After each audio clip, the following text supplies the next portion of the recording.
30-ാമത് വയസ്സിൽ യോർദാൻ നദിയിൽ സ്നാപക യോഹന്നാൻ എന്ന് നമ്മൾ വിളിക്കുന്ന സക്രിയ പുരോഹിതൻ്റെ മകനാൽ നിമജ്ജന സ്നാനം കൈക്കൊള്ളുകയും അവിടെ നിന്ന് ഗോൽഗതയിലെ മരണം വരെ ഉള്ള, കാൽവറിയിലെ മരണം വരെയുള്ള, ക്രൂശ് മരണം വരെയുള്ള 3.5 കൊല്ലങ്ങൾ മാത്രമാണ് യേശു പഠിപ്പിച്ചതും പ്രസംഗിച്ചതും യേശു പ്രവർത്തിച്ചതും. മനസ്സിലായി കാണും എന്ന് കരുതുന്നു. യേശു പ്രസംഗിക്കാൻ ഉപയോഗിച്ച ഭാഷ അരമായിക്ക് എന്ന് പറയുന്നു. അരമായിക്കെന്നും അരാമിക്കെന്നും പറയുന്ന ഒരു പ്രാദേശിക ഭാഷ. ആ ഭാഷാ സാഹിത്യമൊന്നും വികാസം പ്രാപിച്ചതല്ല. ഇംഗ്ലീഷ് പോലെയോ ഗ്രീക്ക് പോലെയോ സംസ്കൃതം പോലെയോ അതല്ലെങ്കിൽ നമ്മുടെ തമിഴ് പോലെയോ മലയാളം പോലെയോ പോലും ഒത്തിരി കൃതികളൊന്നും അതിലുണ്ടായിട്ടില്ല. യേശുവിൻ്റെ കേൾവിക്കാരാകട്ടെ പാലസ്തീൻ എന്ന് പിൽക്കാലത്ത് വിളിച്ച ഇസ്രയേൽ എന്ന ഭൂപ്രദേശത്തിൻ്റെ ആ ഭൂപടം കൊണ്ട് ഒതുങ്ങുന്ന കുറേ മനുഷ്യർ. കേൾവിക്കാർ അധികമുണ്ട്. ആയിരക്കണക്കിന് മനുഷ്യരത് കേട്ടിട്ടുണ്ട്. പക്ഷെ അതിനെ സ്വാംശീകരിച്ച് കടഞ്ഞെടുത്ത് ഉൾക്കൊണ്ട മനുഷ്യരുടെ എണ്ണം വളരെ ചുരുക്കമാണ്. വളരെ ചുരുക്കം. ഉൾക്കൊണ്ട ആ മനുഷ്യരെ, ആ കാര്യാദികളിൽ ഗ്രഹിച്ച മനുഷ്യരെ നയിക്കാൻ യേശുവിന് ചില ശിഷ്യന്മാർ വേണ്ടി വന്നു. ആ ശിഷ്യന്മാരുടെ എണ്ണം കേവലം 70 70 പേർ. ആ 70 പേരിൽ നിന്നൊരു 12 ആളുകളെ തിരഞ്ഞെടുത്തു. ആ 12 ആളുകളിൽ നിന്ന് ഒരു 3 പേരെ തിരഞ്ഞെടുത്തു. അപ്പോൾ 70, 12, 3. അതിൽ നിന്ന് ഒരാളെ തിരഞ്ഞെടുത്തു വീണ്ടും. അതാണ് നമ്മൾ അറിയുന്ന പത്രോസ്. പത്രോസിനൊപ്പം 2 പേരുണ്ട്, യാക്കോബും യോഹന്നാനും. ബാക്കി 9 പേരെ നമുക്കറിയാം. അവരുടെ തന്നെ നിലവാരം പരിശോധിച്ചാൽ ഇവരാരും വലിയ സമ്പന്നരല്ല. അവരിൽ ആരിലും സാഹിത്യപരമായ ഒരു ഉൾക്കാഴ്ച സൃഷ്ടിക്കുന്ന ആശയങ്ങൾ പറയാൻ കഴിയുന്നവരോ അഗാധ പണ്ഡിതന്മാരോ അല്ല. അവരെ ജനസമൂഹത്തിൽ നല്ല അധ്വാനശേഷി ചിലവഴിച്ചു പ്രവർത്തിച്ച മത്സ്യബന്ധന തൊഴിലാളികളോ ചുങ്കം പിരിവുകാരോ അങ്ങനെയൊക്കെയുള്ള അതിസാധാരണ മനുഷ്യർ. യേശുവിൻ്റെ ഐഹിക കാലത്ത് ഒന്ന് ഒത്തുകൂടാൻ നമുക്ക് IPC പോലെ, ചർച്ചക്കോട് പോലെ, ന്യൂ ഇന്ത്യ പോലൊരു ഹാളും സൗകര്യമൊന്നുമില്ല. പകരം ആ നാട്ടിലെ ധനാഢ്യനായ ഒരു അനുഗാമി യേശുവിനുണ്ടായിരുന്നു. ശിഷ്യനല്ല. നമ്മളറിയുന്ന മാർക്കോസ്. പിന്നീടാണ് മാർക്കോസ് അനുഗാമിയാകുന്നത് പോലും. ചരിത്രം പറയുന്നത് അദ്ദേഹത്തിൻ്റെ പിതാവിൻ്റെ വകയായിരുന്നു യേശു പ്രാർത്ഥിച്ച, യേശുവിനെ അറസ്റ്റ് ചെയ്യാൻ വന്നപ്പോൾ യേശു ഇരുന്ന ഗെത്സമനാ തോട്ടം. ഗെത്സമനാ തോട്ടവും സഭ രൂപപ്പെട്ട മാർക്കോസിൻ്റെ മാളിക മുറിയും എന്നൊക്കെ കരുതുന്ന ആ സ്ഥലത്ത് യേശുവിന് സ്വന്തമെന്ന് പറയാൻ ഒരു തുണ്ട് ഭൂമിയില്ല. യേശു കർത്താവ് പിരിയുമ്പോൾ ആ സ്ഥാപനം ഏൽപ്പിച്ചിട്ട് പോകാൻ ഒരു നല്ല ലീഡറില്ല. കാര്യപ്രാപ്തനായ ഒരു മനുഷ്യനുമില്ല. ചുരുക്കത്തിൽ വളരെ കുറച്ചു മാത്രം പ്രസംഗിച്ച്, വളരെ കുറച്ചു മാത്രം പഠിപ്പിച്ച്, വളരെ കുറച്ചു നാൾ മാത്രം ഭൂമിയിൽ ജീവിച്ച് മരിച്ചടക്കപ്പെട്ട് ഉയർത്തെഴുന്നേറ്റ ആ മഹാരഥൻ ഒരു പുസ്തകവും എഴുതിയില്ല, ഒരു പാട്ടും എഴുതിയില്ല. പാട്ടെഴുതിയില്ല, പുസ്തകം എഴുതിയില്ല. ചുരുങ്ങിയ നാൾ മാത്രം ഇഹലോകത്തിൽ പ്രവർത്തിച്ചു. പക്ഷെ ലോകത്തിൽ ഏറ്റവും അധികം പാട്ട് പിറവി കൊണ്ടത് യേശുവിനെ കുറിച്ചാണ്. ഇനി പിറവി കൊള്ളാനിരിക്കുന്നതും യേശുവിനെ കുറിച്ചാണ്. ആ റെക്കോർഡൊന്നും ഒരുത്തനും ജീവകാലത്ത് ഭേദിക്കാൻ പോകുന്നില്ല. യേശുവിനെക്കുറിച്ചാണ് ലോകത്തേറ്റവും അധികം പുസ്തകങ്ങളുണ്ടായത്. യേശുവിനെക്കുറിച്ച് വിമർശന കൃതികൾ പോലും ഉണ്ടായത്. ലോകത്തേറ്റവും വിമർശിക്കപ്പെട്ട വ്യക്തിത്വം യേശുവ, ആക്ഷേപിക്കപ്പെട്ട വ്യക്തിത്വം യേശുവ, അവഹേളിക്കപ്പെട്ട വ്യക്തിത്വം യേശുവാണ്, ആദരിക്കപ്പെട്ട വ്യക്തിത്വവും യേശുവാണ്, ആരാധിക്കപ്പെടുന്നവനും യേശുവാണ്. ചുരുക്കത്തിൽ ക്രിയാത്മകമാകട്ടെ നിഷേധാത്മകമാകട്ടെ യേശു ക്രിസ്തുവിനോടുള്ള പ്രതികരണങ്ങൾ ഒരു മഹാസമുദ്രത്തിൻ്റെ അലയൊലിയായി 2000 ആണ്ടായി മുഴുപ്രപഞ്ചത്തിലും നിലനിൽക്കുന്നു. ആ മഹാരഥൻ ഇന്ന് രാത്രി നമ്മുടെ കൂടുണ്ട്. ആ ബോധ്യത്തോടെ വചനമൊന്ന് കേട്ടട്ടെ, ആ ബോധ്യത്തോടെ പാട്ട് പാടിയട്ടെ, ആ ബോധ്യത്തോടെ തിരുസന്നിധിയിൽ വന്നാട്ടെ. ഇതുവരെ കിട്ടാത്ത മഹത്തരമായ ചില ചോദ്യങ്ങളുടെ ഊർജ്ജസ്വലമായൊരു ഉത്തരം, ശക്തിയായൊരു ഉത്തരം, ക്രിയാത്മകമായൊരു മറുപടി അത് നമുക്ക് പ്രാപിച്ചു വേണം ഈ പന്തൽ വിട്ട് കടന്നു പോകാൻ. ഹല്ലേലൂയ. അവിടെയൊക്കെ കേൾക്കാമോ? പുറകിലൊക്കെ അവിടെ കേൾക്കത്തില്ലേ? ഈ ഫ്രണ്ട് സീറ്റുണ്ട്, അത് പറയാനാ. വേണ്ട, ഇപ്പം നന്നായിട്ട് കേൾക്കാമെന്നാണ് പറയുന്നല്ലേ. ഹല്ലേലൂയ. നമുക്കിനി ഈ വായിച്ച വചനത്തിലൂടെ വരണം. നമ്മുടെ കർത്താവിൻ്റെ ഒരു മനോഹര പഠിപ്പിക്കൽ അതിൽ കണ്ടുപോകുന്നത്. ഈ അധ്യായം മുഴുവൻ പരതിയാൽ രസാവഹമായ ഒത്തിരി കാര്യങ്ങൾ കാണാം.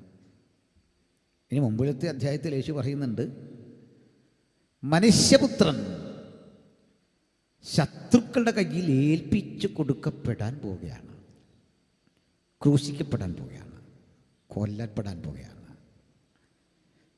പക്ഷേ അധ്യായമൊക്കെ തുടങ്ങുന്നിടത്ത് ശിഷ്യന്മാർ തമ്മിൽ ആരാണ് വലിയവൻ എന്ന തർക്കമാണ്. ആരാണ് വലിയവൻ എന്ന തർക്കം അവരുടെ മാത്രം ഇടയിലുള്ളതല്ല, ഇന്നും അത് തീർന്നിട്ടില്ല നമ്മുടെ ഇടയിലല്ലേ. ഞാനാണോ നിങ്ങളാണോ, ഇതുവരെയും തീർന്നിട്ടില്ല. ചില തർക്കങ്ങളാണ്, അതിങ്ങനെ അനന്തമായി പോയിക്കൊണ്ടിരിക്കും, അത് തീരില്ല. ആരാണ് വലിയവൻ? അതിന് യേശു ഉത്തരം പറഞ്ഞു, ഒരു ചെറിയ കുട്ടിയെ കൊണ്ടെടുത്ത് നിർത്തി, ഈ കുഞ്ഞിനോളം വളരണം. ഈ കുഞ്ഞിനോളം വളരാതെ നിത്യത കാണാനാവില്ല. അപ്പോൾ കുഞ്ഞാണ് മുതിർന്നവരെക്കാൾ വളർന്നതെന്ന് പഠിപ്പിച്ച ശൈശവ സഹജമായ ആ നിഷ്കളങ്കതയെ കൂടി ബഹുമാനിച്ച യേശു. ഞാൻ അതിലേക്ക് ക്രമേണ വരാം. നമ്മുടെ രാജ്യത്ത് ധാരാളം തത്വസംഹിതകളുണ്ട്, ആശയങ്ങളുണ്ട്. അതൊന്നും മോശമല്ല. എല്ലാ മതങ്ങളും മനുഷ്യരാശിക്ക് മുമ്പിൽ വച്ച, അല്ലെങ്കിൽ ആ മതചിന്തകന്മാർ ഇന്ന് പ്രസംഗിക്കുന്ന കാര്യങ്ങളാണ് വസ്തുതാപരമെങ്കിൽ അതൊന്നും മോശമല്ല. അതൊക്കെ മനുഷ്യന് ഗുണം ചെയ്യാനുള്ളതാണ്. മതം മാത്രമല്ല, രാഷ്ട്രീയ ചിന്തകളുണ്ട്. തിരഞ്ഞെടുപ്പ് കാലമാണല്ലോ. ആ തിരഞ്ഞെടുക്കാൻ നമ്മുടെ അരികിൽ വന്ന് വോട്ട് ചോദിക്കുന്ന സ്ഥാനാർത്ഥി പറയുന്ന കാര്യങ്ങൾ ഒന്നും മോശമല്ല, അതെല്ലാം കാര്യപ്രസക്തമായ കാര്യമാണ്. പക്ഷെ നമ്മൾ ചിലർ അവസരവാദികളായിട്ട് പറയും എല്ലാവരും കണക്കാണ്. എല്ലാവരും അങ്ങനെ പറയാൻ കഴിയില്ല. നമ്മൾ ഈ മനോഹരമായ റോഡും ജീവിത സൗകര്യങ്ങളും എല്ലാം ആസ്വദിച്ചിട്ട് പറയും ഇതിനകത്തൊന്നും കാര്യമില്ലെന്ന്. അപ്പോൾ അവർ പറയുന്നത് ശരിയാണെങ്കിൽ ആ ശരിയെ പരതി കൂടുതൽ നല്ല ശരി ഏതാണ് അത് ചിന്തിക്കുന്നതാണ് ഈ ജനാധിപത്യം. ഏതെങ്കിലും പാർട്ടി മോശമായിട്ടല്ല, അങ്ങനെ നമ്മുടെ രാജ്യത്ത് പ്രവർത്തിക്കാനും പറ്റില്ല. അവരവരുടെ കഴിവ് തെളിയിച്ചെങ്കിലേ അടുത്ത തവണ നമ്മൾ അവർക്ക് അവസരം കൊടുക്കൂ. എല്ലാവരും കഴിവിട്ടവരാ, അതിൽ കൂടുതൽ മെച്ചപ്പെട്ടവരെ കണ്ടെത്തുന്ന ജിജ്ഞാസയാണ് തിരഞ്ഞെടുപ്പ്. അവയെല്ലാം നല്ലതാണ്, എനിക്കൊന്നും മോശമായി തോന്നുന്നില്ല. കൂടുതൽ മെച്ചപ്പെട്ട ഗുണപരമായതെന്ത് എന്ന് ചൂണ്ടിക്കാണിക്കുകയാണ് നമ്മളെല്ലാം ചെയ്യുന്നത്. അതിൻ്റെ പേരാ രാഷ്ട്രീയം. മതവിശ്വാസം അങ്ങനെയൊക്കെയാണ്. ഒരു മതവും മോശമായി നമ്മൾ കാണുന്നില്ല. കാരണം അതിൻ്റെ പ്രചാരകരോ പ്രഭാഷകരോ പറയുന്ന കാര്യങ്ങളൊക്കെയാണ് മതമെങ്കിൽ ആർക്കാണ് എതിർപ്പ്? സമത്വം, സാഹോദര്യം, സ്നേഹം, പങ്കിടൽ, ഇതൊക്കെയാണ് നമ്മൾ കേൾക്കുന്ന മതചിന്തകളുടെ ഉള്ളടക്കമെങ്കിൽ എന്തിനെതിർക്കണം? പക്ഷെ അതാണോ വാസ്തവത്തിൽ? അതിൻ്റെ കാര്യത്തിലൊക്കെ വരാം. ഞാൻ ഒരു ചർച്ചാവേദിയിൽ ഒരു മാന്യ സുഹൃത്തിനോട് ചോദിച്ച ചോദ്യം ആവർത്തിച്ചുകൊണ്ട് പ്രസക്തമായ വിഷയത്തിലേക്ക് വരാം. നമുക്കറിയാമല്ലോ, നമ്മുടെ രാജ്യം, നമ്മുടെ സമൂഹം നിലനിൽക്കാൻ അടിസ്ഥാനപരമായി വേണ്ട ചില കാര്യങ്ങളുണ്ട്. അതിലൊന്ന് മനുഷ്യൻ്റെ പ്രാണന് നിലനിൽപ്പിനാവശ്യമായ ചില ഘടകങ്ങൾ. ഒന്ന് വായുവാണ്, ഓക്സിജൻ വേണം. അത് നമുക്കങ്ങനെ ക്രിയേറ്റ് ചെയ്ത് ശ്വസിക്കാനൊന്നും പറ്റില്ല. പരിമിതിയുണ്ട്, പറ്റും, അതിന് പരിമിതിയുണ്ട്, എക്സ്പെൻസീവാണ്, ഇല്ലേ? ദൈവം സൗജന്യമായി തരുന്ന ആ വൈദ്യുതിയുടെ വില അറിയണമെങ്കിൽ നമ്മളിത് പോയിട്ട് കൃത്രിമമായി ആ ഓക്സിജൻ അച്ചീവ് ചെയ്യുമ്പോഴറിയാം അതിൻ്റെ ബില്ല്, അതിൻ്റെ വില എത്രയാണ്, എത്ര കോടിയാണെന്ന് ഈ ഇത്രയും നാൾ ജീവിച്ചിരുന്ന നമ്മൾ സൗജന്യമായി ആസ്വദിച്ചതെന്ന് മനസ്സിലാവും. എന്നാൽ പ്രാണവായു കഴിഞ്ഞാൽ പിന്നുള്ളത് വെള്ളമാണ്. നമുക്ക് പാനം ചെയ്യാനുള്ള വെള്ളം. മറ്റൊന്ന് ആഹാരമാണ്. അതും കഴിഞ്ഞാണ് നമ്മളുടെ വസ്ത്രവും ഷെൽട്ടറും ഒക്കെ വരുന്നത്. അത് കഴിഞ്ഞാണ് നമ്മുടെ കുടുംബം വരുന്നത്. അത് കഴിഞ്ഞാണ് നമ്മുടെ പ്രദേശം വരുന്നത്, സ്റ്റേറ്റ് വരുന്നത്, രാഷ്ട്രം വരുന്നത്, ലോകം വരുന്നത്. ഇങ്ങനെയാണ് അതിൻ്റെ ക്രമം, അതിൻ്റെ സംവിധാനം. പക്ഷെ ഇതിലൊരു അടിസ്ഥാന ഘടകമുണ്ട്. നമുക്ക് ഇവിടെ വെള്ളം എത്തിക്കുന്ന കുറേ തൊഴിലാളികളുണ്ട്, ആഹാരം വിളയിക്കുന്ന കുറേ മനുഷ്യരുണ്ട്. നമ്മൾ ചിലപ്പോഴൊക്കെ യാത്ര ചെയ്ത് വേഗത്തിൽ പോകണം. ഞാനിവിടേക്ക് വരുമ്പോൾ വഴിയിൽ നല്ല മഴയാണ്, എൻ്റെ വാഹനം അധികം വേഗത്തിൽ ഓടിക്കാൻ വയ്യ. തൊട്ട് മുമ്പിലൊക്കെ നാഷണൽ പെർമിറ്റ് വണ്ടികളുണ്ട്. നമുക്ക് അസഹിഷ്ണുത അയാളോട്. അയാൾ എന്തിനിത് വഴി വന്നു എന്നൊരു തോന്നൽ കൊണ്ട് നമ്മൾ വല്ലാതെ മനസ്സിൽ ഇയാളെ വ്യക്തപ്പെട്ട് എന്തൊക്കെയോ പറയുന്നു, വണ്ടി വേഗത്തിൽ കയറ്റിക്കൊണ്ടുപോകാൻ ശ്രമിക്കുന്നു. പക്ഷെ അറിയണം, ഈ കൺവെൻഷൻ കഴിഞ്ഞ് നമുക്ക് കഴിക്കാനുള്ള ഭക്ഷണമാണ് അയാൾ കൊണ്ടുവരുന്നത്. ആ വണ്ടി നിറയെ ഭക്ഷണ, ആ വണ്ടിയിൽ വെജിറ്റബിൾസാണ്, ആ വണ്ടിയിൽ അല്ലെങ്കിൽ ഓയിലാണ്, എഡിബിൾ ഓയിലുണ്ട്, അതല്ലെങ്കിൽ നമുക്ക് വേണ്ട മറ്റെന്തെങ്കിലും കാര്യങ്ങളാണ്. അയാൾ പണിമുടക്കിയാൽ ജീവിതം പോക്കാം. അയാൾ ഒരു ചെറിയ കൂലിക്ക് 1000 രൂപയിൽ താഴെ ശമ്പളം വാങ്ങിക്കൊണ്ട് രാവിലെ കിടന്നതാ. അയാൾക്ക് ഉറക്കം വരുന്നുണ്ട്, ക്ഷീണമുണ്ട്, അയാൾക്കും ഇത് സമയത്തിന് കൊണ്ടെത്തിക്കണം. അപ്പോൾ എന്തിനാ പറഞ്ഞേ, വിലപിടിപ്പുള്ള കുറേ ജോലികൾ ചെയ്യുന്ന കുറേ മനുഷ്യരിവിടെ ഈ രാജ്യത്തുണ്ട്. ചിലരൊക്കെ രാവിലെ ഉണർന്ന് നമുക്ക് മത്സ്യം കൊണ്ടുവരാൻ വേണ്ടി കടലിൽ പോകും. കടലിലെ തൊഴിലാളികൾ ആഴ്ചകളായി കടലില്ല. അത് വീട്ടിലെത്തിക്കാൻ വേണ്ടി പണിയെടുക്കുന്ന ഒരു സൈക്കിളിൽ അല്ലെങ്കിൽ ഒരു 2 വീലറിൽ ഇതുകൊണ്ട് കൊണ്ടുതരാൻ കുറേ മനുഷ്യരില്ല എങ്കിൽ ഇവിടെ തീന്മേശയിൽ വിഭവം എത്തില്ല. ലോകത്തെന്തു നടന്നു എന്നറിയാൻ ഈ തണുപ്പം പിടിച്ച് കുറേ മനുഷ്യർ പോയി ഈ പത്രക്കെട്ടുകൾ ശേഖരിച്ചുകൊണ്ട് രാവിലെ നമുക്ക് ഇട്ട് തന്നില്ല എങ്കിൽ ചായ കുടിച്ചിട്ടും ഒരു തൃപ്തി വരാത്തതുപോലെ പത്രം വായിക്കാത്ത അസ്വസ്ഥത നിലനിൽക്കും. അങ്ങനെ അനേക മനുഷ്യരുടെ കഠിനാധ്വാനത്തിൻ്റെ പരിണിത ഫലമാ വിളിക്കുന്ന നമ്മളൊക്കെ, അങ്ങനല്ലേ? പക്ഷെ ഒരു കാര്യം, ഇത്തരം മനുഷ്യരെ ബഹുമാനിക്കുന്ന, ഇത്തരം മനുഷ്യരെ സ്വീകരിക്കുന്ന, ഉൾക്കൊണ്ടുപോകുന്ന ഒരു പ്രത്യേക ശാസ്ത്രം ഇന്ത്യയിൽ രൂപപ്പെട്ടിട്ടുണ്ടോ? പറഞ്ഞിക്ക് മനസ്സിലായില്ല. ഇന്ത്യയിൽ ഏതെങ്കിലും മതഗ്രന്ഥത്തിൽ, വേദങ്ങളിൽ, ഇന്ത്യയിലെ ഏതെങ്കിലും ആശയഗതികളിൽ പണിയെടുക്കുന്ന ഒരാൾ പണിയെടുക്കുന്നതിൻ്റെ മഹത്വത്തെ പ്രശംസിച്ച് ആളിനെ ബഹുമാനിച്ച് പറയുന്ന എന്തെങ്കിലും ഒരു കാര്യമുണ്ടോ? ഉണ്ടെങ്കിൽ ദയവായി നിങ്ങൾ ഈ യോഗം കഴിഞ്ഞാണെങ്കിൽ എന്നോട് പറയാൻ മടിക്കണ്ട, പരിഭവിക്കരുത്. മനസ്സിലായില്ല? അല്ലെങ്കിൽ നിങ്ങളെ സുന്ദരനാക്കാൻ കഷ്ടപ്പെടുന്ന, പണിയെടുക്കുന്ന ഈ ബാർബറിൻ്റെ ജോലിയുണ്ടല്ലോ, ഈ ജോലി ചെയ്യുന്ന മനുഷ്യനെ അയാൾ പണിമുടക്കിയാൽ പ്രശ്നം.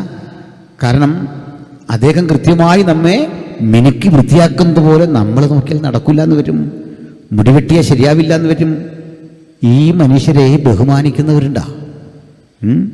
അല്ല, മരം മുറിച്ച് റോഡിലേക്ക് ചാഞ്ഞു നിൽക്കുന്ന, മരം മുറിച്ച് യാത്ര സുഗമമാക്കുന്ന ആളിനെ, ഈ പോസ്റ്റിൽ കയറി നമുക്ക് വേണ്ട വെളിച്ചം കൃത്യമായി ഉൽപ്പാദിപ്പിച്ചു തരുന്ന ആ മനുഷ്യനെ, വീട്ടിൽ എടുത്തുകൊണ്ടു തരുന്ന ആ മനുഷ്യനെ, അതല്ലെങ്കിൽ തൻ്റെ ആഹാരമൊക്കെ ഒഴിവാക്കിയിട്ട് രാവിലെ രോഗികളെ പരിശോധിക്കാനിരുന്ന് വൈകിട്ട് 5 മണിയായിട്ടും ഭക്ഷണം കഴിക്കാതിരിക്കുന്ന ഡോക്ടറെ, അല്ലെങ്കിൽ നമുക്കൊരു നേരത്ത് നമ്മളൽപ്പം താമസിച്ചു എന്ന് കരുതി ക്ഷുഭിതനാകുമ്പോൾ അതൊക്കെ ക്ഷമിച്ച് അടുത്തടുത്ത രോഗികളെ അരികിലേക്ക് വിളിച്ച് മരുന്ന് കുറിക്കുന്ന ആ മനുഷ്യനെ നമ്മൾ ആദരിക്കണം എന്ന് പറഞ്ഞ ഒരു മതഗുരുവിനെ, ഒരു രാഷ്ട്രീയ ചിന്തകനെ രേഖാമൂലം നിങ്ങൾക്ക് ഇന്ത്യയിൽ കാട്ടിത്തരാമോ? രേഖ വെച്ച് പറയണം. അല്ല ഞങ്ങളുടെ കോട്ടയത്തൊരു അച്ഛനുണ്ടെന്നോട്ട് കാര്യമില്ല, കോന്നിയിൽ ഇതുപോലെ ഒരാളെ ഞാൻ കണ്ടിട്ടുണ്ടെന്ന് പറഞ്ഞിട്ട് കാര്യമില്ല. ഏത് ഗ്രന്ഥത്തിൽ എവിടെ? നമ്മുടെ പൗരാണികതയിൽ എവിടെ? ഞാനതിന് ഉത്തരം പറയാം. ലോകചരിത്രത്തിൽ പണിയെടുക്കുന്നവനെ മാറോട് ചേർത്ത് അഭിനന്ദിച്ച ഒറ്റ ഗുരുവേ ഉള്ളൂ. ഒറ്റ ഗുരു. രണ്ടാമതൊരാളില്ലെന്ന്. ഒറ്റ ഗുരു. പണിയെടുക്കുന്ന മോശമാണോ? ജോലി ചെയ്യുന്ന മോശമാണോ? ഇപ്പോഴല്ലേ നമുക്ക് നല്ല തൊഴിലും പ്രൊഫഷണൽ വിദ്യാഭ്യാസമൊക്കെ വന്നത്. ഗൾഫിൽ ഒട്ടകത്തെ നോക്കുന്ന, അറബിയുടെ ചീത്ത കേൾക്കുന്ന, അയാളുടെ കലഹിക്കുന്ന ഇടപാടുകൾ കണ്ടും അടുത്ത, എന്നിട്ടും നമ്മെ ഓർത്ത് ആ മണലിൽ അധ്വാനിച്ച പാപ്പയില്ലേ? മോശപ്പെട്ട പണിയായിരുന്നോ? ഞാൻ വൈപ്പിയുടെ ഒരു മീറ്റിങ്ങിൽ പങ്കെടുത്തു ഈ വർഷം. അവിടെ ചോദിച്ചൊരു ചോദ്യം ആവർത്തിക്കുകയാണ് കുട്ടികളോട്. കൊച്ചുകുട്ടികൾ ഇവിടെ ഉണ്ടല്ലോ. ഞാനിപ്പോൾ നിങ്ങളോട് ചോദിക്കുന്നു, നിങ്ങളുടെ പപ്പയുടെ ഫോട്ടോ ഒന്ന് കാണണം, മമ്മിയുടെ ഫോട്ടോ ഒന്ന് കാണിക്കാവും. തീർച്ചയായിട്ടും നിങ്ങളുടെ മൊബൈലിലുണ്ട് സുന്ദരനായൊരു മനുഷ്യൻ. പണ്ടത്തെ നമ്മുടെ വീടുകളിൽ ഫ്രെയിം ചെയ്തൊരു അപ്പൻ്റെ ഫോട്ടോ വച്ചിട്ടുണ്ട്, അമ്മയുടെ ഫോട്ടോ വച്ചിട്ടുണ്ട്, ജനനത്തീയതി എഴുതി വച്ചിട്ടുണ്ട്. വാസ്തവത്തിൽ ആ ചുവരിൽ തൂങ്ങിക്കിടക്കുന്ന ആ ചിത്രം അപ്പൻ്റെ ശരിക്കുള്ള ചിത്രമാണോ? അമ്മയുടെ ശരിക്കുള്ള ചിത്രമാണോ? അമ്മയുടെ ചിത്ര അപ്പൻ്റെ ചിത്രമാ. പക്ഷെ ശരിക്കുള്ള അമ്മ അതല്ലല്ലോ, ശരിക്കുള്ള അപ്പൻ അതല്ലല്ലോ. നമ്മൾ കണ്ടത് ജുബ്ബയിട്ട് മുണ്ടെടുത്ത് അല്ലെങ്കിൽ ഷർട്ട് ധരിച്ച് സുമുഖനായിരിക്കുന്ന അപ്പൻ്റെ ചിത്രമാണെങ്കിൽ ഭൂരിപക്ഷ സമയത്തും അപ്പൻ അങ്ങനെ അല്ലായിരുന്നു. വാഴക്കറ പുരണ്ട ഉടുപ്പ് ധരിച്ച് അതുകൊണ്ട് മുറ്റത്തൂരിയിട്ട് ആ സിറ്റൗട്ടിൽ ഇളം തിണ്ണയിലിരുന്ന് മധുരമിട്ടൊരു കാപ്പി കുടിക്കാൻ ത്രാണിയില്ലാതെ വെറുതെ കടുങ്കാപ്പി വാങ്ങിക്കുടിച്ച് എൻ്റെയും നിങ്ങളുടെയും ഉദരം നിറയ്ക്കാൻ പണിയെടുത്ത അപ്പൻ അപൂർവമായി മാത്രമേ ഉടുപ്പ് ധരിച്ചിട്ടുള്ളൂ. അപ്പൻ ഒത്തിരി ഉടുപ്പുമില്ല. നമുക്ക് കൂടുതൽ ഷർട്ടുണ്ടാക്കേണ്ടതിന് അപ്പൻ ഉടുപ്പ് കുറച്ചു. കരിക്കലം കഴുകിയും പുകയടിക്കുന്ന അടുക്കളയിൽ നിന്നും കണ്ണു ചുവന്നും കലങ്ങിയും നല്ല വസ്ത്രം ധരിക്കാൻ അവസരമില്ലാതെ പോയ ഒരമ്മയല്ലേ നമ്മുടെ അമ്മ. ആ അമ്മയുടെ ചിത്രം ആരെങ്കിലും എടുത്തു വച്ചിട്ടുണ്ടോ? ആ അപ്പൻ്റെ ചിത്രം ആരുടെയെങ്കിലും പക്കലുണ്ടോ? ഇല്ല. എന്തിനാ ഇത്രയൊക്കെ പറഞ്ഞെന്നോ? വിഷമിപ്പിക്കാൻ പറഞ്ഞല്ല, ഒരു വസ്തുതയാണെന്നേ. ആ അപ്പൻ്റെ കഷ്ടപ്പാടാണ്, ആ അമ്മയുടെ കഷ്ടപ്പാടാണ് നമ്മെ ഇവിടെ കൊണ്ടിരുത്തിയിരിക്കുന്നത്. ആ അമ്മയുടെ പ്രാർത്ഥനയാണ് നമ്മൾ ഇവിടെ കൊണ്ടിരുത്തിയിരിക്കുന്നത്, മറ്റൊന്നും അല്ലെന്നേ. രാവിളക്കോളം അവർ കണ്ണീരൊഴുക്കി. നമ്മളും UPF ഭാഗമാകാൻ ഈ പദം പറയാനൊന്നും ആ പാവത്തിനറിയില്ല. UPF എന്നൊരു കാര്യം ഉച്ചരിക്കാനുള്ള വിദ്യാഭ്യാസമില്ല. IBC എന്ന് പറയാൻ, ഷാരോൺ എന്ന് പറയാൻ പഠിച്ചിട്ടില്ല. പക്ഷേ അവർക്കും ഒരു ഉറപ്പുണ്ടായിരുന്നു, ഞാൻ കണ്ടെത്തിയ യേശു നല്ലവനായിരുന്നു. ഹല്ലേലൂയ. അതിൻ്റെ മക്കളും ആസ്വദിക്കണം. ഈ ബോധ്യത്തോടെ, ഈ ചിന്തയോടെ നമ്മെ പഠിപ്പിച്ച, നമ്മെ പരിശീലിപ്പിച്ച മാതാപിതാക്കളുണ്ടല്ലോ. ആ മാതാപിതാക്കളെ സ്നേഹിക്കാൻ, അവരുടെ വാത്സല്യം നമ്മൾ ആസ്വദിക്കുമ്പോൾ തന്നെ തിരിച്ചവരെ പരിഗണിക്കാൻ കൃത്യതയോടെ പഠിപ്പിച്ച ഒരു കുടുംബ സംവിധാനത്തിൻ്റെ ചിട്ട, ഒരു സാമൂഹ്യ ജീവിതത്തിൻ്റെ ക്രമം അതെന്താകണമെന്ന് മനുഷ്യ ജീവിതത്തിൻ്റെ ആകത്തുകയിൽ പഠിപ്പിച്ച, ഒറ്റ വാക്കിൽ പറഞ്ഞാൽ ഗർഭസ്ഥ ശിശുവായി രൂപപ്പെട്ട ആ ഘട്ടം മുതൽ നിത്യത വരെയുള്ള ഒരു മനുഷ്യൻ്റെ ജീവിതത്തിൻ്റെ ആകത്തുക എന്താകണമെന്ന് 3.5 കൊല്ലം കൊണ്ട് മനുഷ്യരാശിയെ പഠിപ്പിച്ച് കൃത്യതയാർന്ന ഉറപ്പിൽ അതിനെ സ്ഥാപിച്ച് ബോധ്യപ്പെടുത്തിയ അജയ്യനായ ഗുരുവിന്റെ പേരാണ് കർത്താവായ യേശുക്രിസ്തു. ഇന്ന് രാത്രി അവിടുത്തെ മഹത്തരമായ നാമത്തെ ഉയർത്തിക്കാട്ടിക്കൊണ്ട് ഞങ്ങൾ ആസ്വദിക്കുന്ന സുവിശേഷത്തിന്റെ മഹിമ നിങ്ങൾക്കും പ്രയോജനപ്രദമായി തീരാൻ ആ സന്ദേശത്തിന്റെ സാരാംശം ഞങ്ങൾ ദാ ഇങ്ങനെ ഘോഷിക്കുന്നു: മറ്റൊരുവനിലും രക്ഷയില്ല. എത്ര ആനന്ദമാണ് ആ വാക്കിന്! മറ്റൊരുവനിലും രക്ഷയില്ല. നാം രക്ഷിക്കപ്പെടുവാൻ ആകാശത്തിന് കീഴിൽ മനുഷ്യരുടെ ഇടയിൽ നൽകപ്പെട്ട ഏക നാമം നമ്മുടെ കർത്താവായ യേശുക്രിസ്തുവിൻ്റെ നാമം. ഇനി ഈ നിർദ്ദിഷ്ട വചനത്തിലൂടെ വരണം. കർത്താവ് പഠിപ്പിക്കുക ഒരു പാഠം: നിങ്ങൾ ഭൂമിയിൽ കെട്ടുന്നതൊക്കെ സ്വർഗത്തിൽ കെട്ടിയിട്ടുണ്ടാവും. തെറ്റിദ്ധരിക്കപ്പെട്ടു പോകുന്ന ഒരു പ്രയോഗമാണത്. ആത്മീയർക്കത് തെറ്റിദ്ധാരണ വരില്ല. പുറമേ നിന്ന് കേൾക്കുന്നൊരു മനുഷ്യന് തെറ്റിദ്ധരിക്കാൻ എന്താണ് ഇതിൻ്റെ അർത്ഥം മനസ്സിലാകാതെ പോകും. അത് യേശുവിൻ്റെ വാക്കുകളുടെ പ്രത്യേകത. അത് മനസ്സിലാക്കാനുള്ള യോഗ്യത വിദ്യാഭ്യാസമൊന്നും അല്ല. കൂടുതൽ നിങ്ങൾക്ക് വായനയുണ്ടെങ്കിൽ അത് മനസ്സിലാക്കണമെന്നില്ല. അതുകൊണ്ട് പലരും തെറ്റിപ്പോകുന്നേ. തിരുവെഴുത്ത് മനസ്സിലാക്കാനുള്ള യോഗ്യത അത് പഠിപ്പിച്ചവൻ്റെ ആത്മാവിന് വിധേയപ്പെടുക എന്നുള്ളതാണ്, ആ ഗുരുവിന് കീഴടങ്ങുക എന്നുള്ളതാണ്. അല്ലാത്തവർക്ക് ഈ ചിന്ത വഴങ്ങില്ല, ഈ പുസ്തകം വഴങ്ങില്ല, ഈ ആശയം വഴങ്ങില്ല. ഞാൻ എന്തൊക്കെയോ സംഭവമാണെന്ന് ധരിച്ച് യാതൊരുവൻ ബൈബിളിനെ സമീപിക്കുന്നോ അവർക്കൊന്നും പഠിക്കാനാവില്ല, അല്ലെങ്കിൽ തെറ്റായി പഠിച്ചു നോക്കും. അപ്പോൾ ഇവിടെ ഈ കെട്ടുക, അഴിക്കുക എന്നൊരു പദം പെന്തക്കോസ്തരായി നമ്മൾ ഉപയോഗിക്കുന്നൊരു ശൈലിയുണ്ട്. അതത്ര തെറ്റാണെന്നും പറയാൻ പറ്റില്ല. പൈശാചികമായ ബന്ധനങ്ങളും സാത്താന്യമായ അത്തരം ഇടപെടലുകളുമൊക്കെ ഒരു യാഥാർത്ഥ്യം തന്നെയാണ്, ഇല്ലെന്ന് പറയാനാവില്ല. എന്തായാലും അതിനപ്പുറത്തതിന് അർത്ഥമുണ്ടോ?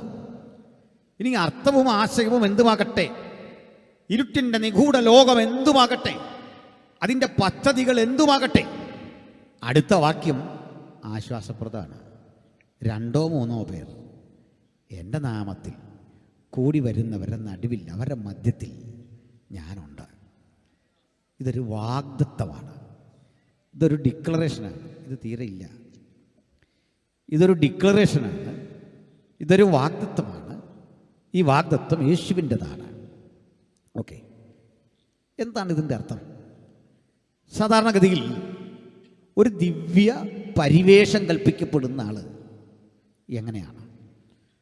ഒരു അവതാരപുരുഷനോ ദിവ്യപരിവേഷം കൽപ്പിക്കപ്പെടുന്നവനോ സമൂഹം ദൈവമായോ അല്ലെങ്കിൽ ദൈവമനുഷ്യനായോ കാണുന്ന, അല്ലെങ്കിൽ ഒരു പുരോഹിതനായി കാണുന്ന ആധ്യാത്മിക രംഗത്തെ ഒരു സവിശേഷ വ്യക്തിത്വത്തെ സമൂഹം എങ്ങനെയാണ് കാണുന്നത്? നമുക്കദ്ദേഹത്തെ കാണാനാവില്ല.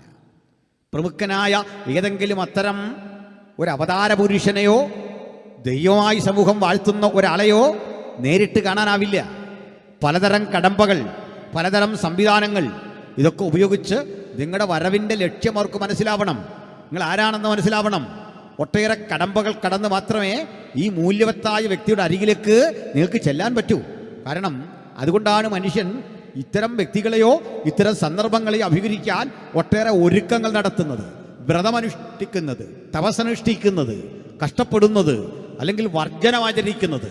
ഒരു ഉദാഹരണം പറഞ്ഞാൽ, നിങ്ങളോട് ഒരാൾ പറയുക, നിങ്ങൾക്ക് ഈ ദൈവസാന്നിധ്യം അനുഭവിക്കണം, നിങ്ങൾ ഇന്ന ഭക്ഷണം ത്യജിക്കണം, മത്സ്യമാംസാദികളൊക്കെ ത്യജിക്കണം, എന്നിട്ട് ഏകാഗ്രതയോടെ പ്രാർത്ഥിക്കണം, പ്രാർത്ഥിച്ചിട്ട് എൻ്റെ അടുത്ത് വരണം. കാരണം ഇതൊരു വിശുദ്ധ സ്ഥലമാണ്. ആ വിശുദ്ധ സ്ഥലത്ത് പ്രവേശിക്കാൻ ചില മാനദണ്ഡങ്ങൾ ലോകം കരുതി വച്ചിട്ടുണ്ട്.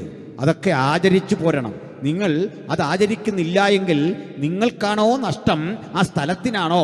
ഞാൻ ഒന്നുകൂടി അത് വ്യക്തമാക്കാം. സ്തോത്രം. ഇപ്പോൾ യെരുശലേം ദേവാലയത്തിൽ നിങ്ങൾക്ക് കടക്കണം. ആ യെരുശലേം ദേവാലയത്തിൽ കടക്കുന്നതിന് അവിടെ ദൈവത്തിൻ്റെ തേജസ് ഇറങ്ങുന്നുണ്ട്, ദൈവ സാന്നിധ്യം അവിടെ വ്യാപരിക്കുന്നുണ്ട്. ആ ദൈവ സാന്നിധ്യം വ്യാപരിക്കുന്ന ആലയത്തിലേക്ക് കടക്കാൻ നിങ്ങൾക്ക് സാധ്യതകളെക്കാൾ അസാധ്യതകളാണ്. കാരണം വഴിയിൽ കാവൽക്കാരുണ്ട്, 10-12 ഗേറ്റുണ്ട്. ഈ ഗേറ്റിൻ്റെയൊക്കെ അരികിൽ ആളുകൾ നിന്നിട്ട് നിങ്ങളുടെ ഉദ്ദേശ ലക്ഷ്യങ്ങൾ ചോദിക്കും. വീണ്ടും ചില നിബന്ധനകൾ. നിങ്ങൾക്ക് വരാൻ പറ്റിയ സ്ഥലമുണ്ട്, സ്ത്രീകൾക്ക് വന്നു നിൽക്കാൻ പറ്റിയ പരമാവധി സ്ഥലമുണ്ട്, അതിനപ്പുറത്തേക്ക് പ്രവേശനമില്ല. ജാതികളെന്നറിയപ്പെടുന്ന ജൂത സമൂഹത്തിൻ്റെ പുറത്തുള്ള ആൾക്ക് വന്നു നിൽക്കാൻ പറ്റിയ ഒരു സ്ഥലമുണ്ട്, അതിൻ്റെ പേരാ ജാതികളുടെ പ്രാകാരം. സ്ത്രീകൾ നിൽക്കേണ്ട പ്രാകാരമുണ്ട്. ഇനി പുരുഷന്മാരാണെങ്കിൽ കൂടി ആലയത്തിൻ്റെ അകത്തേക്കൊന്നും പ്രവേശനമില്ല, പുരോഹിതന്മാർക്കാ പ്രവേശനം. ഇനി പുരോഹിതന്മാരാണെങ്കിൽ കൂടി അന്തർമന്ദിരത്തിലേക്ക് പ്രവേശനമില്ല. അവിടെ മഹാപുരോഹിതന് മാത്രമാണ് പ്രവേശനം. ഇനി മഹാപുരോഹിതനായിട്ടും കാര്യമില്ല, ആണ്ടിൽ ഒരു തവണ മാത്രമേ മഹാപുരോഹിതനും അന്തർമന്ദിരത്തിലേക്ക് പ്രവേശനമുള്ളൂ. നമുക്ക് ചോദിക്കാം, എന്താ ഇതിൻ്റെയൊക്കെ തടസ്സം? എന്താണ് കാരണം? ഞങ്ങളല്ലാതെ ഒന്ന് വന്നാൽ ഞങ്ങൾക്കൊന്ന് കയറണം. എന്താ പ്രശ്നം? ഈ കൂടാരത്തിനുള്ളിലേക്ക്, ദേവാലയത്തിനുള്ളിലേക്ക് ഞങ്ങൾ കടക്കുമ്പോൾ ഞങ്ങൾക്ക് എന്തെങ്കിലും കുഴപ്പമുണ്ടെന്ന് വിചാരിക്കുക, ഈ ആചാരമൊന്നും പാലിക്കാൻ കഴിഞ്ഞില്ലെന്ന് വിചാരിക്കുക. ഈ പ്രശ്നം ഉണ്ടാകുന്നത് ആലയത്തിനാണോ ഞങ്ങൾക്കാണോ? പറയൂ. എന്ന് വെച്ചാൽ അശുദ്ധനായ ഞാൻ ഈ അശുദ്ധിയോടുകൂടി, ലോകം വിവക്ഷിക്കുന്ന, ആചാരം വിവക്ഷിക്കുന്ന അശുദ്ധിയോടുകൂടി യെരൂശലേം ദേവാലയത്തിൽ പ്രവേശിച്ചാൽ എനിക്കാണോ അശുദ്ധി, ആലയത്തിനാണോ അശുദ്ധി? എന്താണ് ഈ ചോദ്യത്തിൻ്റെ അർത്ഥമെന്ന് അറിയണ്ടേ? ആലയത്തിനാണ് അശുദ്ധിയെങ്കിൽ ഒരു കാര്യം ഉറപ്പാ, ഞാൻ ആലയത്തെക്കാൾ വലിയ ആളാണ്. അതാണ് ഉത്തരം, ഒറ്റ വാക്കിൽ. കാരണം ഞാൻ ഒറ്റ ഒരുത്തൻ കയറിയപ്പോൾ യെരൂശലേം ദേവാലയത്തിൻ്റെ മുഴുവൻ പരിശുദ്ധി തീർന്നു പോയെങ്കിൽ ആലയത്തെക്കാൾ കരുത്തനാരാണ്?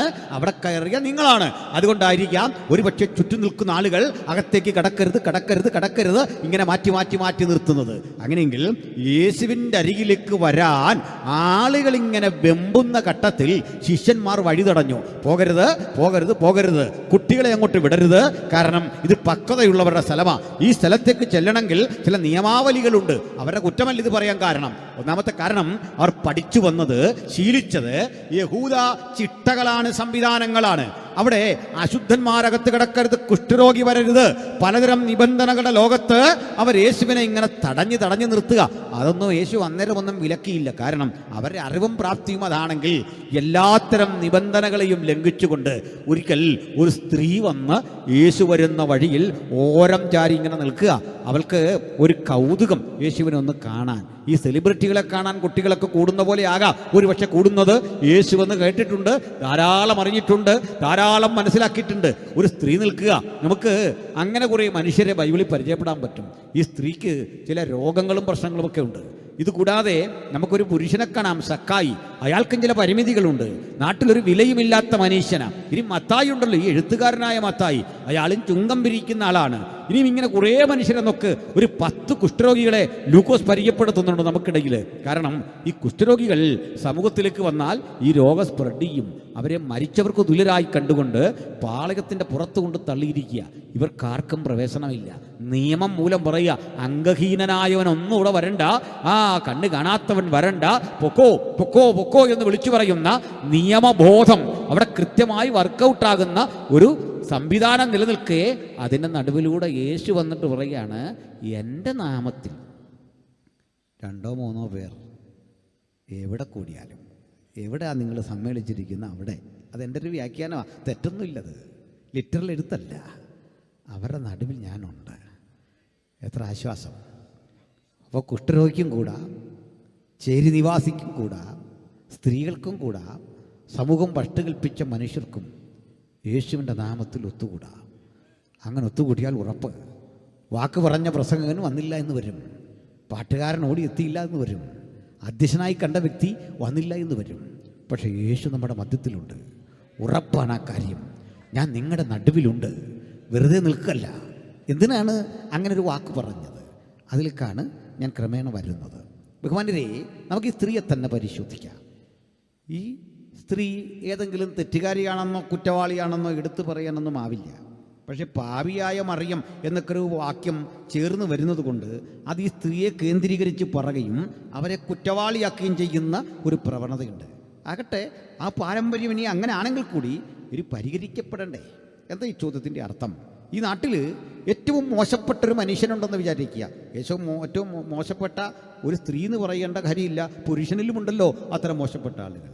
ഏറ്റവും മോശപ്പെട്ടൊരു മനുഷ്യൻ, അത് നിങ്ങളോ ഞാനോ ആണെന്ന് കരുതുക. എന്തെങ്കിലും പ്രതീക്ഷയ്ക്ക് വകയുണ്ടോ? എന്തെങ്കിലും പ്രതീക്ഷയ്ക്ക് കാപ്പാ ചുമത്തിയൊരു ഗുണ്ടയാണ് നിങ്ങളെന്ന് കരുതുക. എന്തെങ്കിലും പ്രതീക്ഷയ്ക്ക് വകയുണ്ടോ? അല്ലെങ്കിൽ നിങ്ങളെ സമൂഹത്തിൽ ആർക്കും വേണ്ട, 100 കുറ്റങ്ങളാൽ വിചാരണ ചെയ്യപ്പെടേണ്ട വ്യക്തിയാ. നിങ്ങൾക്ക് എന്താണ് വഴി? അത്തരം മനുഷ്യരെ സഭയ്ക്ക് വേണ്ട, അത്തരം മനുഷ്യരെ കമ്മിറ്റികൾക്ക് വേണ്ട, രാഷ്ട്രീയക്കാർക്ക് വേണ്ട. നമുക്കിപ്പോൾ കാണാൻ സാധിക്കുന്നുണ്ട്, തിരഞ്ഞെടുപ്പിന് ഒരാൾ മത്സരിക്കുമ്പോൾ ഫേസ്ബുക്കിൽ അത്തരം പോസ്റ്ററുകൾ വരുമ്പോൾ ഇയാളുടെ പേരിൽ ഇന്ന കേസുണ്ട്, ഇയാളുടെ പേരിൽ ഇന്ന ആരോപണമുണ്ട്, ഇന്ന പ്രശ്നങ്ങളുണ്ട്, അത് തിരഞ്ഞെടുക്കരുതേ. അപ്പോൾ എന്തുകൊണ്ടാണ് തിരഞ്ഞെടുപ്പ് കമ്മീഷൻ പിന്നെയും അവരെ അംഗീകരിക്കേണ്ടതിൻ്റെ കാരണം? അതിന് കാരണമുണ്ട്. ഈ വിധി പുറപ്പെടുന്നത് വരെ ഇയാൾ കുറ്റവാളിയൊന്നുമല്ല. ഒരാൾ കുറ്റവാളിയാണ് എന്ന് മനോരമ പത്രം പറഞ്ഞാൽ അതല്ലെങ്കിൽ ഏതെങ്കിലും മാധ്യമം പറഞ്ഞാൽ വേണ്ട പോലീസ് പറഞ്ഞാൽ പോലും ഒരാൾ കുറ്റവാളിയാവില്ല. കോടതിയിൽ പ്രൂവ് ചെയ്യണം with substantial evidence. You have to prove. എങ്കിൽ എന്നിട്ട് കോടതി വിധിക്കണം കുറ്റവാളിയാണെന്ന്. അതുവരെ ആരോപണ ബാധിതനായി അയാൾ. അതാ നമ്മൾ കാണുന്നത്. മനസ്സിലായില്ലേ?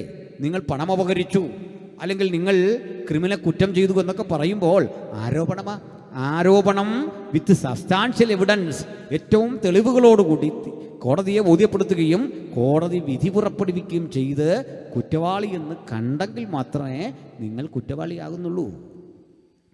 അവനെന്താ വഴി? മുമ്പോട്ട് പോകാൻ എന്താ വഴി? ഞാനതാണ് ഇന്ന് പറയാൻ ആഗ്രഹിക്കുന്നത്. അതിനാണ് ആദ്യം ഒരു സ്ത്രീയെ പരിചയപ്പെടുത്തിയത്. അവരാ സമൂഹത്തിൽ നീക്കിയ അവരെ ആളുകൾക്കറിയാം. അവർ 100 ആരോപണങ്ങളുണ്ട്. കല്ലെറിയാൻ വിധിക്കപ്പെട്ടവളാണ്. കല്ലെടുത്തെറിയണം, അതാണ് നിയമം. ഈ സ്ത്രീയെ കൊണ്ടുവന്ന് വെച്ചുണ്ട് മുമ്പിൽ. ആ സ്ത്രീയെ കൊണ്ടുവരുമ്പോൾ സാധാരണഗതിയിൽ അത്തരമൊരു സ്ത്രീയുടെ മനസ്സ് വല്ലാതെ എന്താ പറയുക, മരവിച്ചൊരു സ്ത്രീയാണ്. പ്രതീക്ഷകളൊക്കെ നഷ്ടപ്പെട്ടൊരു സ്ത്രീയാണ്. അവൾ എന്തിനെങ്ങനെ ജീവിക്കുന്നത്? അവൾക്ക് എവിടെയോ സംഭവിച്ച അബദ്ധത്തിൻ്റെ തുടർച്ചയിൽ, കുറവുകളുടെ തുടർച്ചയിൽ ജീവിതം അങ്ങനെ മാറ്റി അവൾ വ്യാഖ്യാനിച്ചെടുത്തു. This may be my life, ഇതായിരിക്കാം എൻ്റെ ജീവിതം. ഓരോ ഘട്ടം പിന്നിട്ടപ്പോൾ എനിക്കതിൽ നിന്ന് കരകയറി നേരെയൊന്ന് പോകണമെന്നുണ്ട്. ഇത് താൽക്കാലികം, എനിക്കിത് മടുത്തു, താൽക്കാലികം. കുറെ കഴിഞ്ഞപ്പോൾ അവൾക്ക് മനസ്സിലായി, this must be my life, ഇത് തന്നെയാണ് എൻ്റെ ജീവിതം, ഇനി മാറ്റുന്നില്ല, ഇതാണ് എൻ്റെ വഴി. കള്ളനാകട്ടെ, ദുഷ്ടനാകട്ടെ, മോശപ്പെട്ട സ്ത്രീയോ പുരുഷനോ ആകട്ടെ, അവരെയെല്ലാം ജീവിതം ഒറ്റ ദിവസം കൊണ്ടല്ല, ഘട്ടമായി മേ ബി എനിക്കൊന്ന് മാറണം എന്നുള്ള ചിന്തയിൽ നിന്ന് ആരംഭിച്ച് മാറാനാവാത്ത വിധം അതിനകത്ത് ചെന്നുപെടുന്നു. ഇവിടെയാണ് നമ്മൾ കാണേണ്ടത് ഈ സ്ത്രീയെ, മരത്തിൽ കയറിയിരിക്കുന്ന സക്കായിയെ.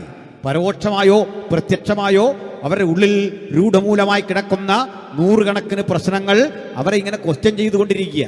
ഞാനതിൻ്റെ ചില വസ്തുതാപരമായ കാര്യങ്ങളിലേക്ക് വരാം. ഇപ്പോൾ മദ്യം ഒരു വിപത്താണ്. ഈ മദ്യത്തിനെതിരെ ഏറ്റവും കൃത്യമായ ഒരു നിലപാട് സ്വീകരിച്ച ആളുകൾ നമ്മളാണ്. അതൊരു സത്യം. പരസ്യങ്ങളിലൂടെ, പ്രസംഗങ്ങളിലൂടെ മദ്യവിപത്തിന് എതിരെ പ്രസംഗിക്കാൻ ഗവൺമെൻറ് ഇത്രയും അനുവാദം തന്നിട്ടുള്ള ഒരു ഗ്രൂപ്പുമില്ല. അതുകൊണ്ടാണ് ഞങ്ങൾ അനവധി 100 കണക്കിന് 1000 വേദികളിൽ പ്രസംഗിക്കുക മാത്രമല്ല, ബഹുമാനപ്പെട്ട ഗോവ ഗവർണർ ശ്രീധരൻപിള്ള സാറ് പറഞ്ഞു, നിങ്ങളത് വീഡിയോയിൽ കണ്ടിട്ടുണ്ട്, മദ്യം കഴിക്കാത്ത ആളുകളുടെ സമൂഹ പെന്തക്കോ സഭകൾ, അത് കൃത്യം പറഞ്ഞ് അവർക്കിടയിൽ ആരുമില്ല എന്നുള്ള ആ വസ്തുത സ്ഥിരീകരിച്ച് പറയുക. നല്ലത്. ഞങ്ങളൊക്കെ എന്താണ് മദ്യത്തിനെതിരെ പറയുന്നത്?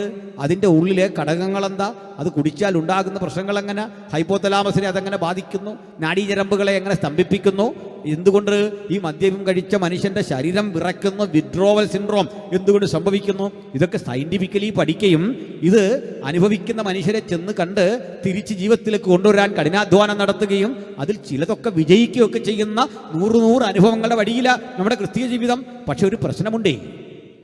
ഒരാൾ പറയുക, ഇതെങ്ങനെ അങ്ങനെ അങ്ങ് പാപമാകുന്നേ, ഇത് തെറ്റാണെന്ന് പറയാൻ പറ്റും? സ്നേഹിത, മദ്യം ഒരു തെറ്റല്ല, അതിനെ ചുറ്റിപ്പറ്റി നിൽക്കുന്ന പരോക്ഷമായ നിരവധി തെറ്റുകളുടെ ഒരു സമാഹാരമാണ് പാപം എന്ന് പറയുന്നത്. അതിലേക്കാണ് ഞാൻ വരുന്നത്. എക്സാമ്പിൾ, നമ്മുടെ രാജ്യത്ത് ഒരു മദ്യശാല തുടങ്ങുക, അതിന് നിയമ തടസ്സമൊന്നുമില്ല. സ്കൂളിൽ നിന്ന്, ദേവാലയത്തിൽ നിന്ന്, അങ്ങനെ പൊതുവിടങ്ങളിൽ നിന്ന് നിശ്ചിത വാരമകലെ നിങ്ങൾക്ക് സ്ഥാപനമുണ്ടെങ്കിൽ, നിങ്ങൾ സർക്കാരിന് അടയ്ക്കേണ്ട പണമൊക്കെ അടച്ചെങ്കിൽ നിങ്ങൾ അവിടെ ഒരു സ്ഥാപനം തുടങ്ങുകയാണ്. അതിലേക്ക് കിട്ടുന്ന ആ മദ്യം ഉണ്ടല്ലോ, അത് ഗവൺമെൻറ് അപ്രൂവ്ഡാ, അത് കിട്ടുക കറക്റ്റ്. മാത്രമല്ല അതിന് നിങ്ങൾ സർക്കാരിനടക്കേണ്ട മുഴുവൻ പണവും അടക്കണം, അഡ്വാൻസായിട്ട് ലേലം വിളിച്ചെടുക്കണം. ഇതൊക്കെ നമ്മളവരോട് ചോദിക്കുക, ഇത് നിയമപരമല്ലേ? അവർ പറയും നിയമപരമാണ്, അല്ലെങ്കിൽ ഞങ്ങൾ അറസ്റ്റ് ചെയ്യപ്പെടും, അതിൻ്റെതായ പ്രശ്നങ്ങളുണ്ട്. അങ്ങനെ വ്യാജമദ്യത്തെ പറ്റിയൊക്കെയുള്ള വാർത്തകൾ നമ്മൾ പഠിക്കുന്നത്. എന്തിനാ ഇത്രയും പറഞ്ഞതെന്ന് അറിയണ്ടേ? പ്രിയരെ, മനസ്സിലാക്കണം, ഈ മനുഷ്യൻ ഒരു നിയമപരമായ ഒരു തെറ്റും ചെയ്യുന്നില്ലെന്നേ. തൊട്ടടുത്ത് ബാറ് നടത്തുന്ന ഒരാളെ, അല്ലെങ്കിൽ മദ്യം ഉണ്ടാക്കുന്ന ഒരാളെ നിയമപരമായി ഒരു തെറ്റു ചെയ്യുന്നതായി ഞാൻ കാണുന്നില്ല. കാരണം രാജ്യം കൊടുത്തിരിക്കുന്ന അനുമതി ഉപയോഗിച്ചുകൊണ്ടാണ് അയാൾ അത് ചെയ്യുന്നത്. നമ്മൾ ആ മനുഷ്യനോട് ചോദിക്കുക, അദ്ദേഹം നമ്മോട് പറയും, ഞാൻ രാഷ്ട്രീയക്കാർക്ക് പണം കൊടുക്കുന്നുണ്ട്, ഇതിന് പുറമെ ഞാൻ മറ്റ് പിരിവുകൾ കൊടുക്കുന്നുണ്ട്, ദേവാലയത്തിൽ പണം കൊടുക്കുന്നുണ്ട്, ഇതിന് അത്രയും നമുക്ക് നമ്മിലേക്ക് ചുരുങ്ങാം.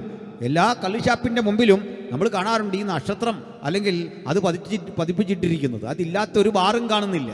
അത് മാത്രമോ, ഏറ്റവും അധികം പള്ളിക്ക് മുത്തുകുട കൊടുക്കുന്നതും എഴുന്നള്ളത്ത് നടത്താൻ വേണ്ട സ്പോൺസർ ചെയ്യുന്നതും ഒക്കെ മദ്യപാനി ഈ പറയപ്പെടുന്ന സംവിധാനമാണ്. അവരെ എങ്ങനെ നിങ്ങൾ കുറ്റം പറയുക? നമ്മൾ മാത്രം ഇത്ര ആളുകളെ ആശ്രയിക്കുന്നില്ല. നമ്മളിപ്പോൾ ചോദിച്ചാലും കൺവെൻഷനിൽ പിരിവ് തരുമോ? നമ്മൾ പോകാത്തോണ്ടാ. അവർക്ക് നമ്മളോടും കാര്യമാണ്, പ്രശ്നമൊന്നുമില്ല. വേണ്ടി വന്നാൽ നല്ല ബിസിനസ് കിട്ടാൻ പ്രാർത്ഥിക്കാൻ പറയും. അങ്ങനെ പ്രാർത്ഥിക്കുന്ന ബിരുദന്മാരുണ്ടോ എന്ന് എനിക്കറിയില്ല, അത് വേറെ കാര്യം. എന്തിനു പറഞ്ഞു? ഇത് അവർക്ക് എല്ലാവരോടും കരുണയാ, എല്ലാവരോടും സ്നേഹമാണ്. അത് ചെറിയ തുകയല്ല, മാന്യമായൊരു തുകയാണ് അവർ കൊടുക്കുന്നത്.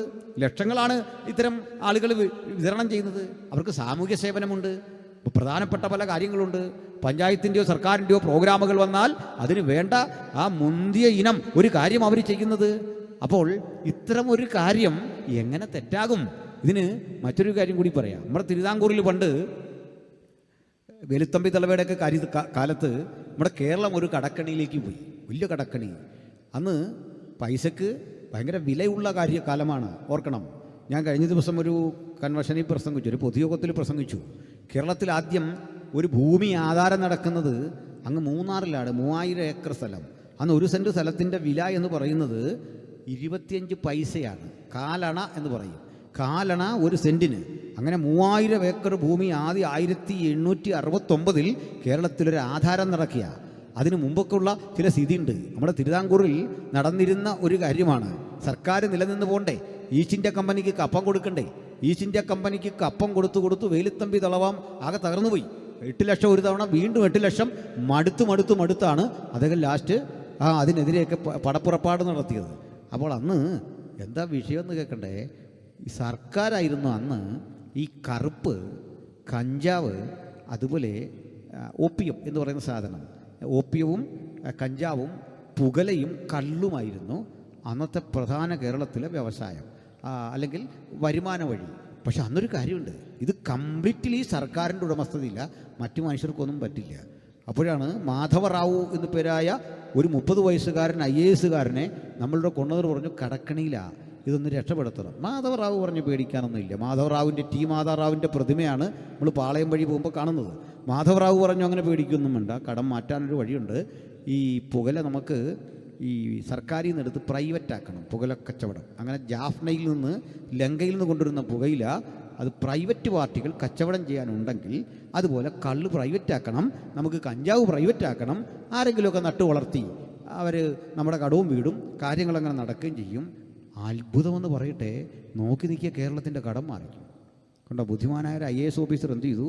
കള്ളും കഞ്ചാവും ഈ കറുപ്പും എല്ലാം സ്വകാര്യവൽക്കരിച്ചു. ആർക്കും നട്ടു വളർത്താം, വീടിൻ്റെ മുറ്റത്തൊക്കെ നട്ടു വളർത്താൻ, കഞ്ചാവ് വിൽക്കുക. ഇതുവരെ സർക്കാരായിരുന്നു ഇതിൻ്റെ ആൾ, അല്ലെങ്കിൽ ഓപ്പിയമൊക്കെ സർക്കാർ വിൽക്കുകയായിരുന്നു പതിവ്. അത് മാറ്റിയിട്ട് സ്വകാര്യവൽക്കരിച്ചു ഈ സംവിധാനത്തെ. നോക്കി നിൽക്കുക, ഇതങ്ങ് കയറി, കളിയങ്ങ് മാറിയില്ലേ? അപ്പോൾ ഇങ്ങനെ സമൂഹത്തിന് ഗുണം ചെയ്യുന്നൊരു സാധനത്തിനെതിരെയാണോ ഉപദേശിമാർ പ്രസംഗിക്കുന്നത്? ഒരു ചോദ്യമാണ്. ഇതെങ്ങനെ തെറ്റാവും? കാരണം പരോക്ഷമായിട്ട് ഈ പണം കറങ്ങില്ലേ നമുക്ക് ശമ്പളം കിട്ടുന്നതും റോഡ് ടാർ ചെയ്യുന്നതും അല്ലെങ്കിൽ ദൈനംദിന വ്യവഹാരങ്ങൾ നടക്കുന്നതും ഇങ്ങനെ കൂടിയൊരു പണത്തിലായിരുന്നല്ലോ. അങ്ങനെ ആണെങ്കിൽ എങ്ങനെ തെറ്റാവും? എല്ലാവർക്കും ഗുണം ചെയ്യുന്നൊരു കാര്യം. ഇതൊക്കെ നമ്മൾ കേട്ടിട്ടുണ്ടല്ലേ. എങ്ങനെയെന്ന് പറയാം? ഈ മദ്യം കൊടുത്തതും വാങ്ങിയതും കട നടത്തിയൊക്കെ വിട്. ഇത് കുടിച്ചിട്ട് പോകുന്ന മനുഷ്യൻ, അയാൾ ഓടിക്കുന്ന സ്കൂൾ വാൻ കനാലിൽ മറിഞ്ഞ് അവിടുന്ന് പെറുക്കുന്ന പിഞ്ചോമനകളുടെ ശവശരീരം കണ്ട പുതിയ കാര്യമല്ലല്ലോ. KSRTCയിൽ മദ്യപിച്ചിട്ട് പോയി എത്ര പേരെ മന്ത്രി പിടിച്ചു. ഈ പോകും വഴിക്ക് ഇയാൾ ഇടിച്ച് നശിപ്പിക്കുന്ന ഓട്ടോറിക്ഷ തൊഴിലാളിയൊക്കെ ഉണ്ടാവും. ചെറിയൊരു കൂലിക്ക് അഷ്ടിക്ക് വേണ്ടി പണിയെടുക്കുന്ന മനുഷ്യൻ, അയാൾ വരുന്നതും കാത്ത് വീട്ടിൽ വെള്ളം തിളപ്പിച്ച് അരിയിടാൻ കാത്തിരിക്കുന്നൊരു സ്ത്രീയില്ലേ, തൻ്റെ മകൻ്റെ മടങ്ങി വീട്ടിലേക്ക് വന്ന ശേഷം ഷുഗറിന് മരുന്ന് കൊണ്ടിരുന്ന് കാത്തിരിക്കുന്നൊരു അമ്മയില്ലേ, ഈ അമ്മയുടെ കണ്ണീര്, ഈ ഭാര്യയുടെ കണ്ണീര്, ഈ കുഞ്ഞിൻ്റെ കണ്ണീര്, ഇത് ചെന്ന് കൊള്ളുന്നത് എവിടെയാണ്? കുടിച്ചവന് മാത്രമോ, കൊടുത്തവന് മാത്രമോ, വിറ്റയിടത്ത് മാത്രമോ, ബാർ മുതലാളിക്ക് മാത്രമോ, അതല്ലെങ്കിൽ ഈ സിസ്റ്റത്തിന് എതിരെ മാത്രമോ? ഇവിടെയാണ് ഞങ്ങളുടെ ചിന്തയുടെ ഒരു പ്രസക്തി. മനസ്സിലാക്കുന്നുണ്ടോ എൻ്റെ പ്രിയപ്പെട്ട സഹോദരങ്ങൾ? വീണ്ടും പറയാം, നല്ല പഠിപ്പുള്ള എത്ര കുഞ്ഞുങ്ങൾ, ഡോക്ടറാകേണ്ട എഞ്ചിനീയറാകേണ്ട കുഞ്ഞുങ്ങൾ മദ്യപിച്ച് തകർന്നു പോയ പരിതസ്ഥിതിയിൽ പഠനം പാതി വഴിക്ക് നിർത്തി. എത്ര കൊലക്കുറ്റങ്ങൾ നമ്മുടെ രാജ്യത്ത് നടന്നു. ഇതിൻ്റെ പേരാണ് പാപം, ഇതിൻ്റെ പേരാ തിന്മ. പോകുന്ന വഴിക്ക് ഇത്തരം മനുഷ്യരെ കണ്ടാൽ ഞാൻ കളിയാക്കാറൊന്നുമില്ല, മദ്യപാനികളെ പരിഹസിക്കാറുമില്ല, പ്രസംഗത്തിൽ അവരെ ഒന്നും പരിഹസിക്കില്ല. പക്ഷെ ഒരു കാര്യമുണ്ട്, ഇങ്ങനെ വേദനിക്കുന്ന മനസ്സോടെ വിങ്ങിപ്പൊട്ടിക്കഴിയുന്ന എത്ര മക്കൾ, എത്ര ആളുകൾ, എത്ര സ്ത്രീകൾ. ഒറ്റവാക്കിൽ പറയാം, 10,000-കണക്കിന് യാചകരെ വാർത്തെടുത്ത ഒരു വ്യവസായശാലയുടെ പേരാ ബാറ്. 10,000-കണക്കിന് യാചകർ സൃഷ്ടിക്കപ്പെട്ടു. ഇനി സംഗതിയൊക്കെ കൊള്ളാം. അങ്ങനെ ഒരാളിതിൽ പോവാ, 10-40 ബാറ് സ്വന്തമുള്ളൊരു മുതലാളി ഇത് വഴി പോവാ, വിലപിടിപ്പുള്ള കാറ, സമൂഹമധ്യ ഇറങ്ങി നിൽക്കുക. വലിയ സംവിധാനമാണ്, നിയമവിരുദ്ധമൊന്നുമല്ല. ആ തിളങ്ങുന്ന ജുബ്ബയും BMW കാറും അനുബന്ധ സൗകര്യങ്ങളും ഒക്കെ കൊണ്ട് ആഡംബര വിഭൂഷിതനായി ഇവിടേക്ക് വരിക. ആരെങ്കിലും ആത്മാർത്ഥമായി ഉള്ളിൻ്റെ ഉള്ളിൽ ആ മനുഷ്യനെ സ്നേഹിക്കുന്നുണ്ടാ? ഇല്ലെന്നുള്ളതാ സത്യം. വില തന്നത്, അംഗീകാരം തന്നത് പണത്തിൻ്റെ വിലയാ, കാറിൻ്റെ വിലയാ, സമ്പന്നനാണെന്നുള്ള ഓർമ്മയാ, നീ എന്തോ വലിയ സ്വാധീനമുള്ള ആളാണെന്നുള്ള ഓർമ്മയാ. അതിനപ്പുറത്ത് ഒരു വിലയും ഒരു പരിഗണനയും തരാതെ പുച്ഛിച്ച് ഹൃദയത്തിൻ്റെ ഉള്ളിൽ കണ്ട് ഹൃദയത്തിൽ അകറ്റി നിർത്തിയിരിക്കുന്ന ആളുകളാ ബഹുഭൂരിപക്ഷം. കാരണം ഈ മദ്യാനുഭവത്തിൻ്റെ തിക്തഫലങ്ങൾ ഏറ്റുവാങ്ങിയ 100 മനുഷ്യർ പ്രത്യക്ഷമോ പരോക്ഷമായോ കൊന്നുകളഞ്ഞ നിരവധി പിഞ്ചോമനകളുടെ കരച്ചിൽ ഈ റോഡരികിൽ കേൾക്കുന്നുണ്ടേ. ഇടിച്ച് നശിപ്പിച്ച് തകർത്ത് കളഞ്ഞ് വാഹന അപകടങ്ങളിലൂടെ കൊന്നുകളഞ്ഞ നിരവധി ആളുകളുടെ കണ്ണീരെ ആളുകൾ അതറിയുന്നുണ്ട്, തിരിച്ചറിയുന്നുണ്ട്. ആ ശാപം ഈ ഭൂമിയിൽ കിടന്ന് നിലവിളിക്കുമ്പോൾ ഒരു കാര്യം മനസ്സിലാക്കിക്കൊള്ളണം, ഇത്തരം വേദനാജനകമായ മാനസിക അവസ്ഥയിൽ കൂടി കടന്നു പോകുന്ന ആ അവസ്ഥാവിശേഷത്തിന് വിധേയനായവന്റെ പേരാ പാപി. അവൻ നിർവഹിച്ച പ്രവൃത്തിയുടെ പേരാ പാപം. കാരണം പാപം കേവലം അവനെ മാത്രം നശിപ്പിക്കുകയല്ല, ഒരു സമൂഹത്തെ മുഴുവൻ നശിപ്പിക്കുന്നു, അതിൻ്റെ സ്വസ്ഥതയെ നശിപ്പിക്കുന്നു, അതിൻ്റെ വ്യവസ്ഥയെ മുഴുവൻ നശിപ്പിക്കപ്പെടുമ്പോൾ അവനും ഒരാഗ്രഹം, എനിക്കൊന്ന് മാറണം, എനിക്കിതിൽ നിന്നൊന്ന് വിമോചിതനാകണം. എന്താണ് വഴി? ഇതിൽ മാത്രമല്ല സുഹൃത്തേ, ഗുണ്ടാപ്പണിക്ക് പോകുന്നവനും അറിയില്ല ഞാൻ എന്തിനാണ് മറ്റൊരുവനെ കൊന്നത്. ചിത്രം കാണിച്ചതാ, ആൾ എവിടെയുണ്ടെന്ന് കാണിച്ചതാ, പൊക്കവും വണ്ണവും ഒക്കെ പറഞ്ഞതാ, ഞാൻ അവനെ തട്ടിയിട്ട് വരാ. ഒരിക്കൽ ഇവർ തമ്മിൽ വൈരാഗ്യമൊന്നുമില്ലേ, അവർ തമ്മിൽ കണ്ടിട്ടില്ലായിരിക്കാം ഇതിനു മുമ്പ്, അവർ തമ്മിൽ കുടുംബകലഹമില്ല, അവർ തമ്മിൽ അതിർതർക്കമില്ല. പക്ഷേ ഏറ്റെടുത്ത ജോലി ചെയ്യണം. നോക്കണം, ഈ മനുഷ്യൻ ഇന്ന് മടങ്ങി വരുമെന്ന് കാത്തിരിക്കുന്ന അപ്പൻ്റെ അമ്മയുടെ മുമ്പിലേക്ക് ഈ ഡെഡ് ബോഡി പോകുമ്പോഴേ ഈ പണം വാങ്ങിക്കൊണ്ട് പോയിട്ട് ബിരിയാണി കഴിക്കുന്നവൻ്റെ മാനസികാവസ്ഥ നിങ്ങളൊന്ന് ഓർത്ത് നോക്കിക്കേ. അവൻ ഈ ബിരിയാണി വാങ്ങിക്കൊണ്ട് ഭാര്യയ്ക്കും മക്കൾക്കും കൊടുക്കുമ്പോൾ പാപത്തിൻ്റെ ഒരു ഓഹരി വീട്ടിലുള്ളവരും ഭക്ഷിക്കുക. കാരണം ഒരു മനുഷ്യൻ്റെ മാത്രം നിലവിളിയല്ല, അവൻ്റെ മാത്രം ചോരയല്ല, അവൻ്റെ അമ്മയുടെ കണ്ണീര്, ഭാര്യയുടെ കണ്ണീര്, മക്കളുടെ കണ്ണീര്, അത് പ്രതികാരത്തിനായി നിലവിളിക്കുമ്പോൾ ഇത്തരം ആളുകൾക്ക് അനുഭവിക്കാൻ കഴിയുന്ന ചില സ്ഥിതികളുണ്ട്. ഞാൻ ഒരു പ്രമുഖനായ ഒരു ഗുണ്ടയെ മരണസമയത്ത് കണ്ടു. അയാൾ ആ പണിയൊക്കെ ഉപേക്ഷിച്ചു. അദ്ദേഹത്തിന് വേണ്ടി പ്രാർത്ഥിക്കാൻ ചെന്നതാണ്. അദ്ദേഹത്തിൻ്റെ അവസ്ഥ നിങ്ങൾക്ക് കേൾക്കണ്ടേ?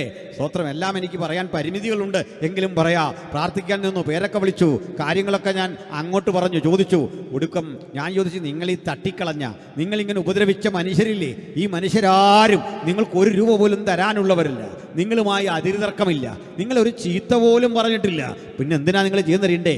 മറ്റൊരുത്തൻ്റെ വൈരാഗ്യം തീർക്കാൻ വേണ്ടി നിങ്ങളൊരു നിശ്ചിത തുക പറഞ്ഞു. അന്നത്തെ ആ ധൈര്യത്തിൻ്റെ അടിസ്ഥാനത്തിൽ ചെന്ന് ആക്രമിച്ചു, കാലൊടിച്ചു, കൈയൊടിച്ചു. ഇങ്ങനെയൊക്കെയുള്ളൊരനുഭവം ഞാനിതോട് ചേർത്ത് പറയാം. മറ്റൊന്നുകൂടി അത് പൂരിപ്പിക്കാം. എന്താണെന്നറിയണ്ടേ? ഒരിക്കലൊരു ജയിൽ ഞാൻ സന്ദർശിച്ചു. മിക്കവാറും ഞങ്ങൾ ഈ ജയിൽ മിനിസ്ട്രിയൊക്കെ ചെയ്യും. ആ ജയിൽ സന്ദർശിക്കുമ്പോൾ നമുക്കവിടെ കൗൺസിലിങ്ങിന് അവസരമുണ്ട്, പ്രസംഗിക്കാൻ അവസരമുണ്ട്. പ്രസംഗിച്ചു. അതിനു മുമ്പ് ഇവരോടൊന്ന് പരിചയപ്പെടണമല്ലോ. പരിചയപ്പെടുന്നതിൻ്റെ ഭാഗമായിട്ട് അവരിങ്ങനെ ഈ കോറിഡോറിൽ ഇറങ്ങിയിരിക്കും. ഒരു T ആകൃതിയാണ് ആ സംവിധാനം. ഈ അഴിയൊക്കെ ഇവിടെ ഉണ്ട്, ഈ ഗേറ്റൊക്കെ വലിച്ചിടും. നമുക്കിവിടെ നിന്ന് അവരോട് സംസാരിക്കാം. അപ്പോൾ ഒരു ഇൻട്രാക്ഷൻ്റെ ഭാഗമായിട്ട് ഞാനിവരോട് ചോദിച്ചു, സന്തോഷമാണോ? അവർ പറഞ്ഞ സന്തോഷമാണ്. ഇതിലൊത്തിരി അഹങ്കാരികളൊക്കെ ഉണ്ട്, സ്വാഭാവികമായിട്ട് ക്രിമിനൽസ് അല്ലേ.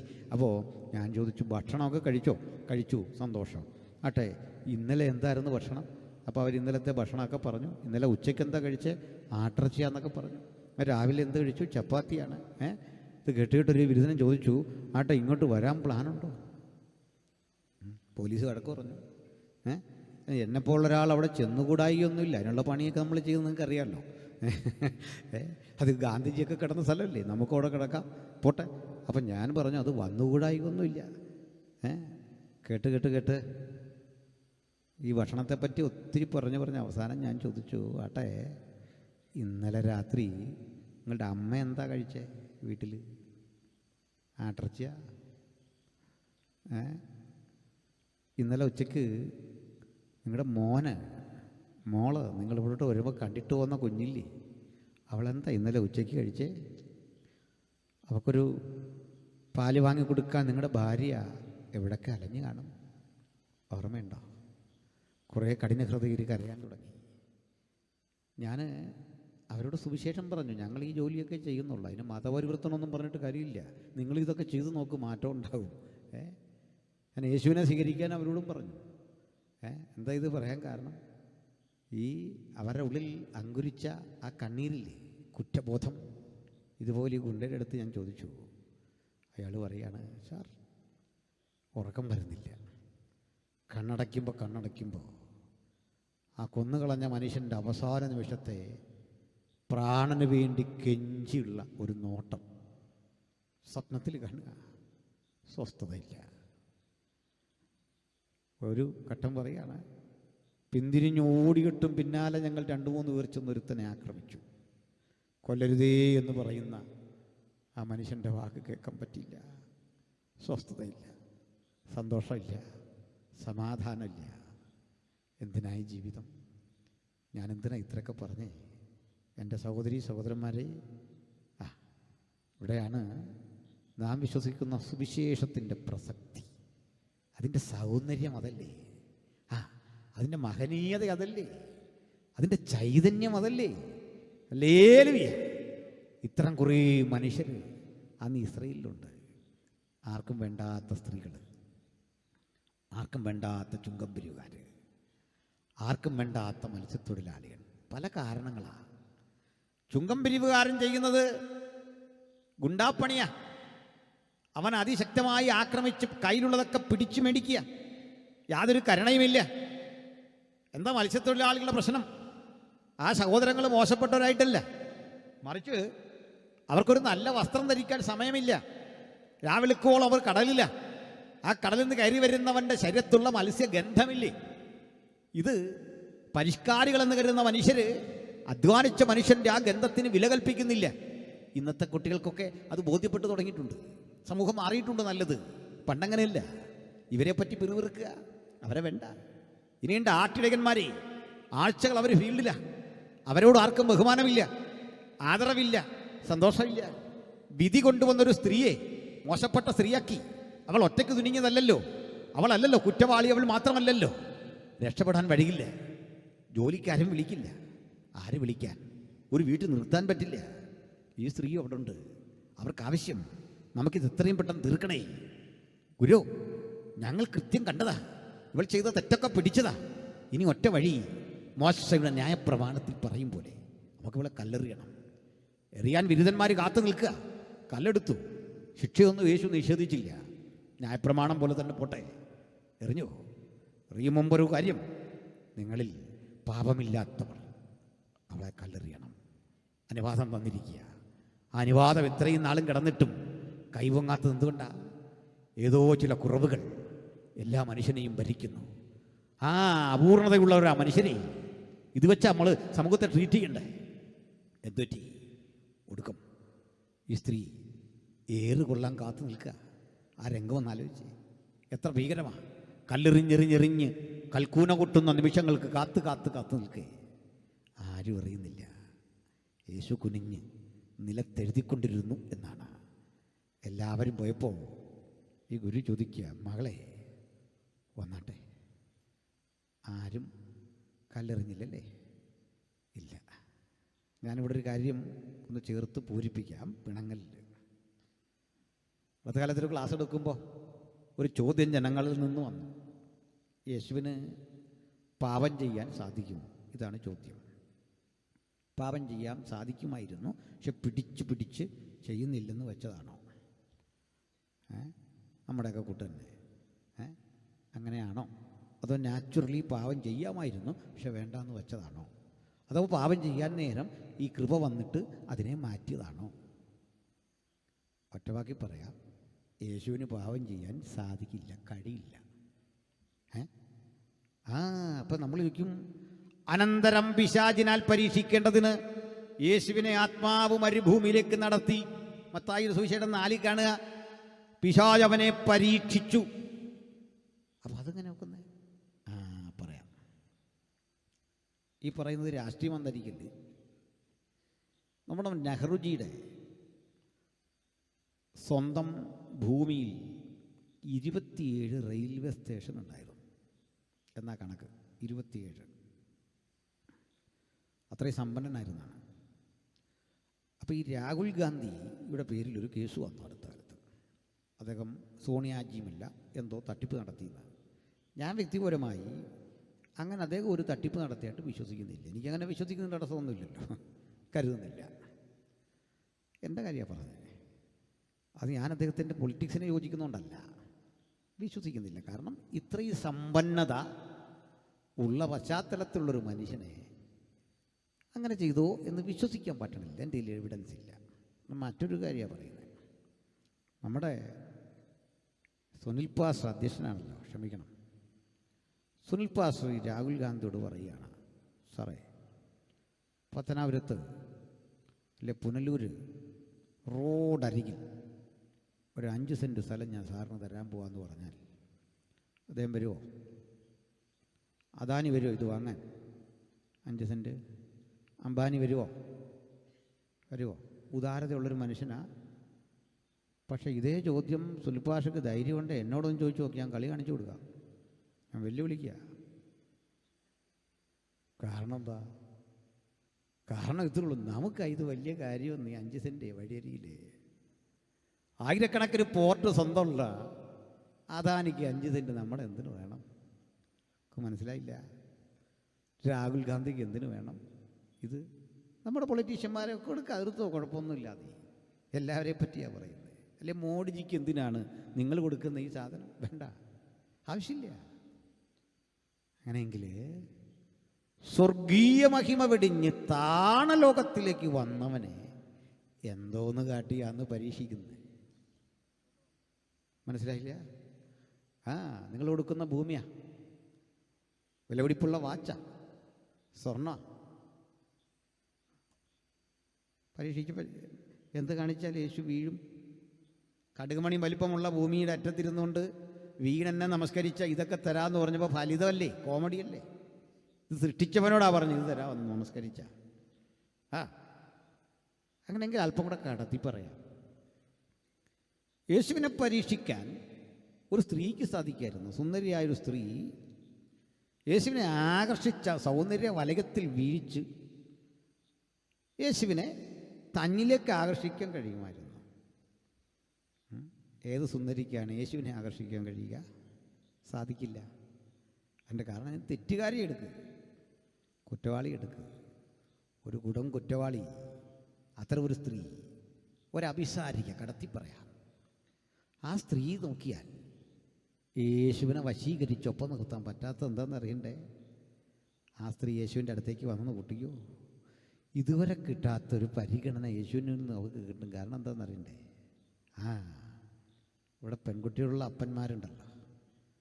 പെൺകുട്ടികളുള്ള അപ്പന്മാർക്കൊരു കാര്യം അറിയാം, മക്കളെത്ര പ്രായമായാലും അവർക്ക് വലിയൊരു ഇഷ്ടമുണ്ട് നമ്മളിൽ നിന്ന് ഇങ്ങനെ ചേർത്ത് നിർത്തുന്നത്. മക്കളിഞ്ഞ് വന്നേ, അപ്പനൊന്ന് തൊടുന്ന വലിയ സന്തോഷം എന്ന് പറഞ്ഞാൽ ഈ മോശപ്പെട്ട സ്ത്രീക്കും യേശു എന്ന് തൊട്ടാൽ പിതൃസഹജമായൊരു വാത്സല്യമാണ്, ജ്യേഷ്ഠൻ്റെ കാരുണ്യമാണ്. അങ്ങനെയാണ് നമ്മുടെ പാപിയായ സ്ത്രീ ഏറുകൊണ്ട് ചാകാൻ തുടങ്ങുമ്പോൾ, ഏറ് നിർത്തി ആളുകൾ മടങ്ങുമ്പോൾ പറയാ, കുഞ്ഞിഞ്ഞു വാ, ഇവിടെ നിൽക്ക്, പറയൂ. ആരും കല്ലെറിഞ്ഞില്ലല്ലോ, ഇല്ല. ഇന്നു മുതൽ നിൻ്റെ ജീവിതം മാറുക, ശിക്ഷയിൽ നിന്നെല്ലാം നീ ഒഴിഞ്ഞിരിക്കുക, നിന്നെ ആരും ഇനി ഒന്നും ചെയ്യില്ല, നിന്നെ ഞാൻ സംരക്ഷിച്ചിരിക്കുക, ഞാനും നിന്നെ കുറ്റം വിധിക്കില്ല. കുറ്റം വിധിക്കാൻ വന്നവനല്ല യേശു. ഈ സ്ത്രീക്കും പരിശുദ്ധി കൽപ്പിച്ച് മടക്കാൻ, ലോകത്തിലൊരു പ്രത്യയശാസ്ത്രത്തിനും ഈ സ്ത്രീക്കൊരു ജീവിതം കൊടുക്കാൻ കഴിയില്ലെങ്കിൽ അവളെ കന്യകയെപ്പോലെ പരിശുദ്ധയാക്കാൻ കഴിയുന്ന ഒരൊറ്റ മാർഗമേ ഉലകത്തിലുള്ളൂ. അത് നസ്രായനായ യേശുവിൻ്റെ സുവിശേഷമാണ്. ഹല്ലേലൂയ. ഒരു കന്യകയെപ്പോലെ അവളെ നഷ്ടപ്പെട്ട ജീവിതത്തെ തിരിച്ച് ഒരു സ്പിരിച്വൽ ട്രാൻസ്പ്ലാന്റേഷൻ യേശു റിഫോം ചെയ്തു, യേശു മാറ്റിയെടുത്തു, സർവസ്വവും മാറ്റിയെടുത്തു. അതിനൊരു മറുവശം ഞാൻ പറയാം. ഞാൻ ഒരു മനുഷ്യനെ പരിചയപ്പെട്ടു, സാക്ഷ്യമൊക്കെ പറഞ്ഞു. മുഴുക്കുടിയനായിരുന്നു. ഒന്നാമത് ഈ കുടിയന്മാർ വാചാലമായി പറയുന്ന സാക്ഷ്യം കേട്ടൊന്നും അത്ഭുതപ്പെട്ടു പോയില്ല. പിന്നെ ഇയാളെ കൊണ്ടിങ്ങനെ നടക്കുക. ഈ കുടിയൻ പണ്ടത്തെ കുടി നിർത്തിയ കഥ കേൾക്കാൻ നമ്മളിരിക്കുക. വചനം പറയേണ്ട സമയത്തല്ല, അയാൾ ബാറിൽ കയറി കുടിച്ച കഥയില്ല പറയുക. ഇത് കേട്ടിട്ട് എന്താ കാര്യം?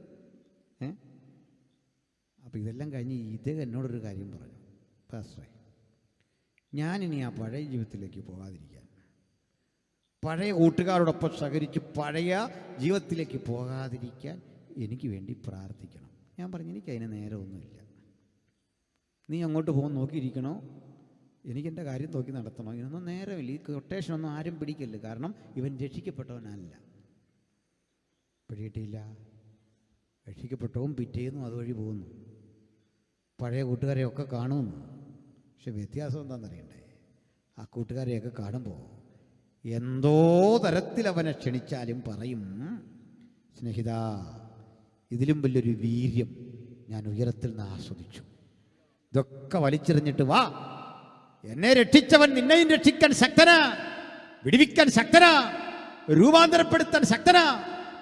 ഇത് പറയാൻ അവൻ ആർജവമുള്ളിടത്തോളം അവന് പാപം ചെയ്യാനാവില്ല, തെറ്റിലേക്ക് പോകാനാവില്ല, വീണ്ടും കള്ളു കുടിക്കാനാവില്ല, ആ വഴി മാറാൻ കഴിയില്ല. കാരണം ക്രിസ്തുയേശുവിനോടുള്ള ഗാഢമായ ബന്ധവും ലഹരിയെ വെല്ലുന്നൊരു ലഹരിയാണ് നീ. ഹൃദയാന്തര ഭാഗത്ത് കിട്ടുന്ന ഒരു സാന്ത്വനമാണെന്നേ, അതൊരു അനുഭവമാണെന്നേ. അത് വിട്ടിട്ട് പിന്നെയും ഞാൻ പഴയതുപോലെ പോകാൻ ഇരിക്കാൻ പ്രാർത്ഥിക്കണം എന്ന് പറഞ്ഞാൽ അവൻ ഇന്നും ഇത് അതിനോടുള്ള താല്പര്യം കുറഞ്ഞില്ല. അവൻ മയം വന്നേ ഉള്ളൂ, നാളെയും കുടിക്കും. വിശ്വസിക്കില്ല സാക്ഷിയൊന്നും. അതിലൊന്നും നമ്മൾ കണ്ടിട്ട് എരിവ് കൊള്ളണ്ട. കാരണം യഥാർത്ഥ മാനസാന്തരപ്പെട്ടവൻ എന്നേക്കുമുള്ള വിട. അതുവഴി പോകുമ്പോൾ പിന്നെ അവനെ ആ ബോർഡ് ആകർഷിക്കില്ല.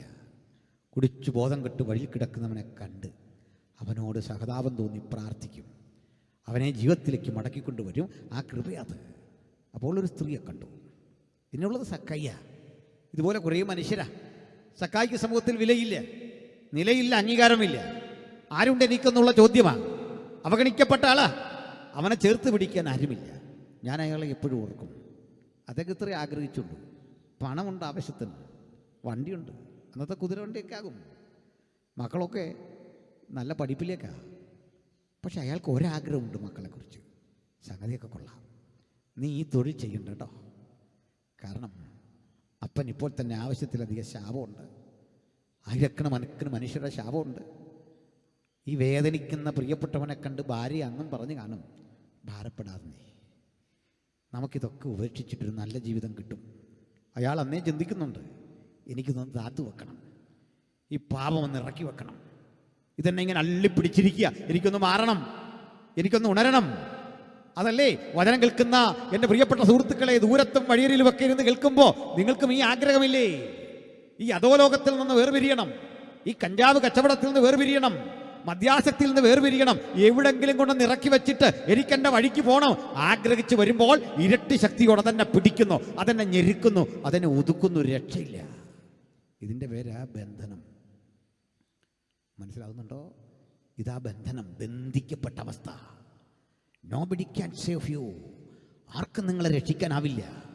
നിയമം നിങ്ങളെ വരിഞ്ഞു കിട്ടും, നിങ്ങളുടെ കയ്യിൽ കയ്യാമം വെക്കും, നിങ്ങൾ അകത്തു പോകേണ്ട സ്ഥിതി വരും.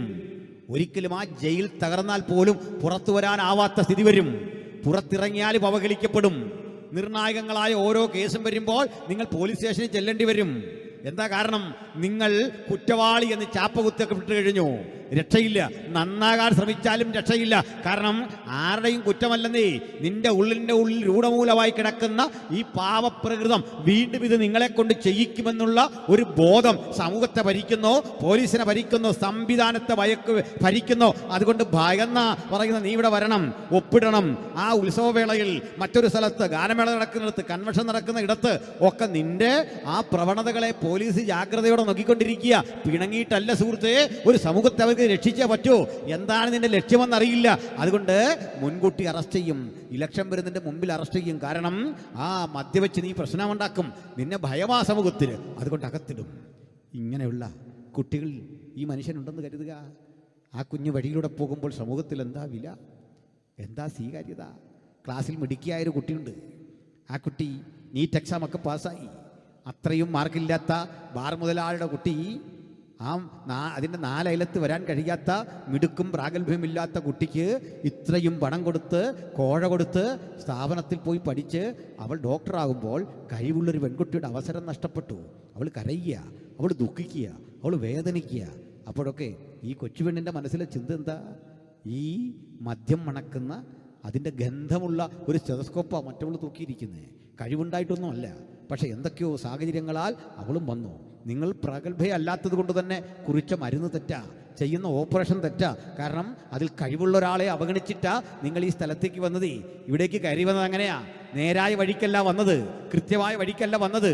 അതിന് 100 പ്രശ്നങ്ങളാ. ഇത് മുഴുവൻ ശാപമായി നമ്മുടെ സമൂഹത്തിൽ ഇങ്ങനെ കിടക്കുകയാണ്. അപ്പോൾ ഇങ്ങനെയുള്ള സക്കായി ചിന്തിച്ചു. കല്യാണ സ്ഥലത്ത് എന്നാൽ എന്നെ ആളുകൾ ഇങ്ങനെ നോക്കുക, കൊളരാതിരുത്തൻ. വീട്ടിലേക്കൊരു വിവാഹ ആലോചന വന്നാൽ എൻ്റെ ഈ തൊഴിലൊരു പ്രശ്നമാണ്, സമൂഹം എന്നെ സ്വീകരിക്കുന്നില്ല, ഞാൻ എന്ത് ചെയ്യും? ഇങ്ങനെ 100,000 ചോദ്യങ്ങളോടെ പോയ ഒരുത്തൻ അന്ന് തീരുമാനിച്ചു, ഇങ്ങനെ യേശു എന്നൊരാളെ കേട്ടിട്ടുണ്ട്, എനിക്ക് ഒന്ന് കണ്ടാൽ കൊള്ളാം, ഇത് കണ്ടാൽ മതി. അദ്ദേഹം ഒരു മരത്തിൽ കയറിയിരുന്നു എന്നാണ്, അത്തിമരത്തിൽ ഇരുന്നു കൊണ്ട് താഴെക്കൂടി പോകുന്ന യേശുവിനെ ജസ്റ്റ് ഒന്ന് കാണുക. അത്രേ ഉള്ളൂ. മുമ്പേ പറഞ്ഞ പോലെ ഒരു സെലിബ്രിറ്റിയെ കാണുമ്പോൾ ഉള്ള ഒരു തൃപ്തി, അതിൽ പരമൊന്നുമില്ല. ഒന്ന് കാണുക, കാണാനാണ് ആഗ്രഹിച്ചത്. യേശു ആ മരത്തിൻ്റെ ചുവട്ടിൽ വന്നു, അവിടെ നിന്നു. കൂടെ വന്ന ജനാവലിക്കൊന്നും ഈ നിൽപ്പിൻ്റെ അർത്ഥമറിയില്ല. അവരും അങ്ങ് നിന്നു. ഈ നോട്ടം പതിക്കുന്നത് മുകളിലേക്കാണ്, മറ്റാരും അങ്ങോട്ട് നോക്കുന്നുമില്ല. ഈ തിരക്കിൽ എന്തിനാ മരത്തിലേക്ക് നോക്കുന്നേ? പക്ഷേ യേശു നോക്കി. എന്താ കാര്യം തരണ്ടേ? ഈ നോട്ടം ഇന്ന് തീരുമാനിച്ചതല്ല. യുഗങ്ങൾക്കപ്പുറത്ത് അമ്മയുടെ ഉദരത്തിൽ പിന്നാകാരമാകും മുമ്പ് നിന്റെ കണ്ണെന്നെ കണ്ടു. നിയമിക്കപ്പെട്ട നാളുകളൊന്നുമില്ലാതിരുന്നപ്പോൾ അവയൊക്കെ നിന്റെ ജീവൻ്റെ പുസ്തകത്തിൽ എഴുതി. നീ അറിയാതൊരു വാക്കും എൻ്റെ നാവിന്മേലില്ല. ഞാനിരിക്കുന്നു, എഴുന്നേൽക്കുന്നു, നീ അറിയുന്നു. എൻ്റെ നിരൂപണം ദൂരത്തുനിന്ന് ഗ്രഹിക്കുന്നു. ഈ കർത്താവ് എന്നിട്ട് വിളിച്ചു, സക്കായി വേഗമിറങ്ങി വാ. ഒരു വിളിയാ. തെറ്റ് ചെയ്ത മനുഷ്യനെ പോലീസ് വിളിച്ചാൽ, കോടതി സമൻസ് അയച്ചാൽ, വേണ്ട ഒരു കൊച്ചുകുട്ടി തെറ്റ് ചെയ്തു, അപ്പൻ വന്നു എന്നറിഞ്ഞാൽ ഒരു ഭയം അവനെ അലട്ടും. അങ്ങനെയല്ലേ? ഞാനൊക്കെ വീട്ടിൽ രാത്രി വളരെ ലേറ്റായിട്ട് ചെല്ലുന്ന ആൾക്കാരാണല്ലോ. കുട്ടികൾ ഒക്കെ മുതിർന്നു. ചെറിയ കുട്ടിയായിരിക്കും, മോന് എന്തെങ്കിലും കുസൃതി ചെയ്താൽ ഉറങ്ങാതെ കിടക്കുന്ന അവനറിയാം അമ്മ പപ്പയുടെ അടുത്തതെല്ലാം പറയുമ്പോൾ ഉള്ള പ്രതികരണം എന്താ? ഉറക്കമില്ല. നമ്മൾ ചെല്ലുന്നു, വിളിക്കുന്നു, എന്തുകൊണ്ട്? ഒന്നുമില്ല. നീ എന്നാ ഉറങ്ങാത്ത? ഒന്നുമില്ല. വൈഫ് പറയുന്ന അവനിന്ന് കഴിച്ചില്ല. എന്താ കഴിക്കാഞ്ഞേ? അതെ, വേണ്ട. മോൻ വന്നേ, പറ, പാപ്പയുടെ അടുത്ത് പറ, തുറന്നു പറ. ഒന്നും പറയാതെ അവിടെ ഇങ്ങനെ ഇരിക്കുക. പപ്പായ്ക്കൊരു പ്രശ്നമുണ്ട്, എല്ലാ പപ്പായ്ക്കും ഒരു പ്രശ്നമുണ്ട്.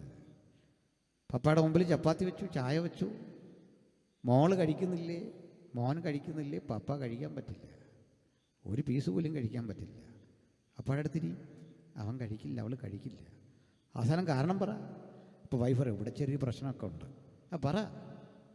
ഇങ്ങനൊരു കുസൃതി ഇവിടെ നടന്നു. അപ്പോൾ കുഞ്ഞ് പ്രതീക്ഷിക്കുക, ഇങ്ങനെ കരയാൻ കാത്തിരിക്കുക, അടി പ്രതീക്ഷിച്ചിരിക്കുക, മുഖഭാവം മാറുന്ന പ്രതീക്ഷിച്ചിരിക്കുക. അപ്പൻ പറയാണ്, അത്രേ ഉള്ളൂ, പോട്ടെ, സാരമില്ല, അപ്പം പരിഹരിക്കാം.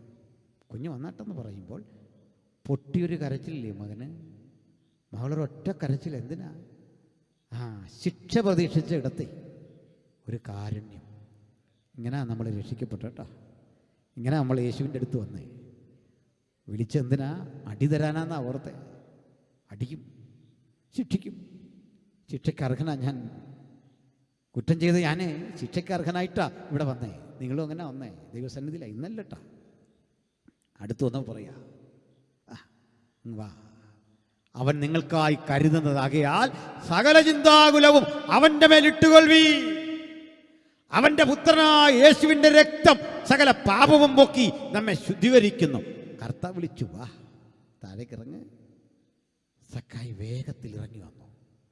സക്കായിക്കൊരാഗ്രഹമുണ്ട്, ഗുരു നീ എന്നെ ശിക്ഷിക്കണം, നീ എന്നെ വഴക്ക് പറയണം, നീ എന്നെ തല്ലണം, നിൻ്റെ ശിക്ഷ ഏറ്റുവാങ്ങാൻ നമ്മുടെ ശിരസ്കനായി ഞാൻ തിരുമുമ്പിൽ നിൽക്കുകയാണ് ഗുരു. ഇതാ മനസ്സ്. ആ ചാപ്റ്റർ തുറക്കാതെ യേശു പറയുകയാണ്, ഇന്നേ നിൻ്റെ വീട്ടിലാണ് എൻ്റെ ഭക്ഷണം. നിൻ്റെ വീട്ടിലാണ് ഭക്ഷണം.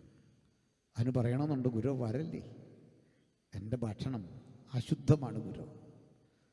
അതെങ്ങനെ അശുദ്ധം എന്നറിയണ്ടേ? പാകപ്പെടുത്തിയപ്പോഴോ അശുദ്ധ മൃഗത്തെ പാകം ചെയ്തുകൊണ്ടല്ല, നൂറുകണക്കിന് ആളുകളുടെ കണ്ണീര് ആ ഭക്ഷണത്തിലുണ്ട്. ആ ചപ്പാത്തി കൊള്ളില്ല ഗുരു, ആ ചായ കൊള്ളില്ല ഗുരു, ആ ചിക്കൻ കൊള്ളില്ല ഗുരു. കാരണം ഞാൻ വീട്ടിൽ ഇത് ഉണ്ടാക്കുമ്പോൾ ഇത് കഴിക്കേണ്ട അർഹതപ്പെട്ട നിരവധി കുഞ്ഞുങ്ങൾ കരയുന്നുണ്ട്. അവരൊക്കെ തന്നെ ചൂടുവെള്ളം കുടിച്ച് വീട്ടിൽ ഉറങ്ങിക്കിടപ്പുണ്ട്, പട്ടിണി കിടപ്പുണ്ട്. എൻ്റെ കൂടെ നീ ഇത് കഴിക്കുമ്പോൾ സഹിക്കാൻ പറ്റുന്നില്ല ഗുരു, ചിന്തിക്കാൻ പറ്റുന്നില്ല ഗുരു. ഈ ഗുരു അങ്ങനല്ലെന്നേ. അവൻ നിന്നെ തൊട്ടാൽ, അവൻ ആ ഭക്ഷണം കഴിച്ചാൽ നിന്റെ പൂർവകാല പാപവും ഇപ്പോഴുള്ളതും ശുദ്ധീകരിക്കപ്പെട്ട് ഒരു പുതുമനുഷ്യനാക്കി തീർക്കുന്ന ദിവ്യ ഔഷധമാ നസ്രയനായ യേശുക്രിസ്തുവിന്റെ സുവിശേഷം.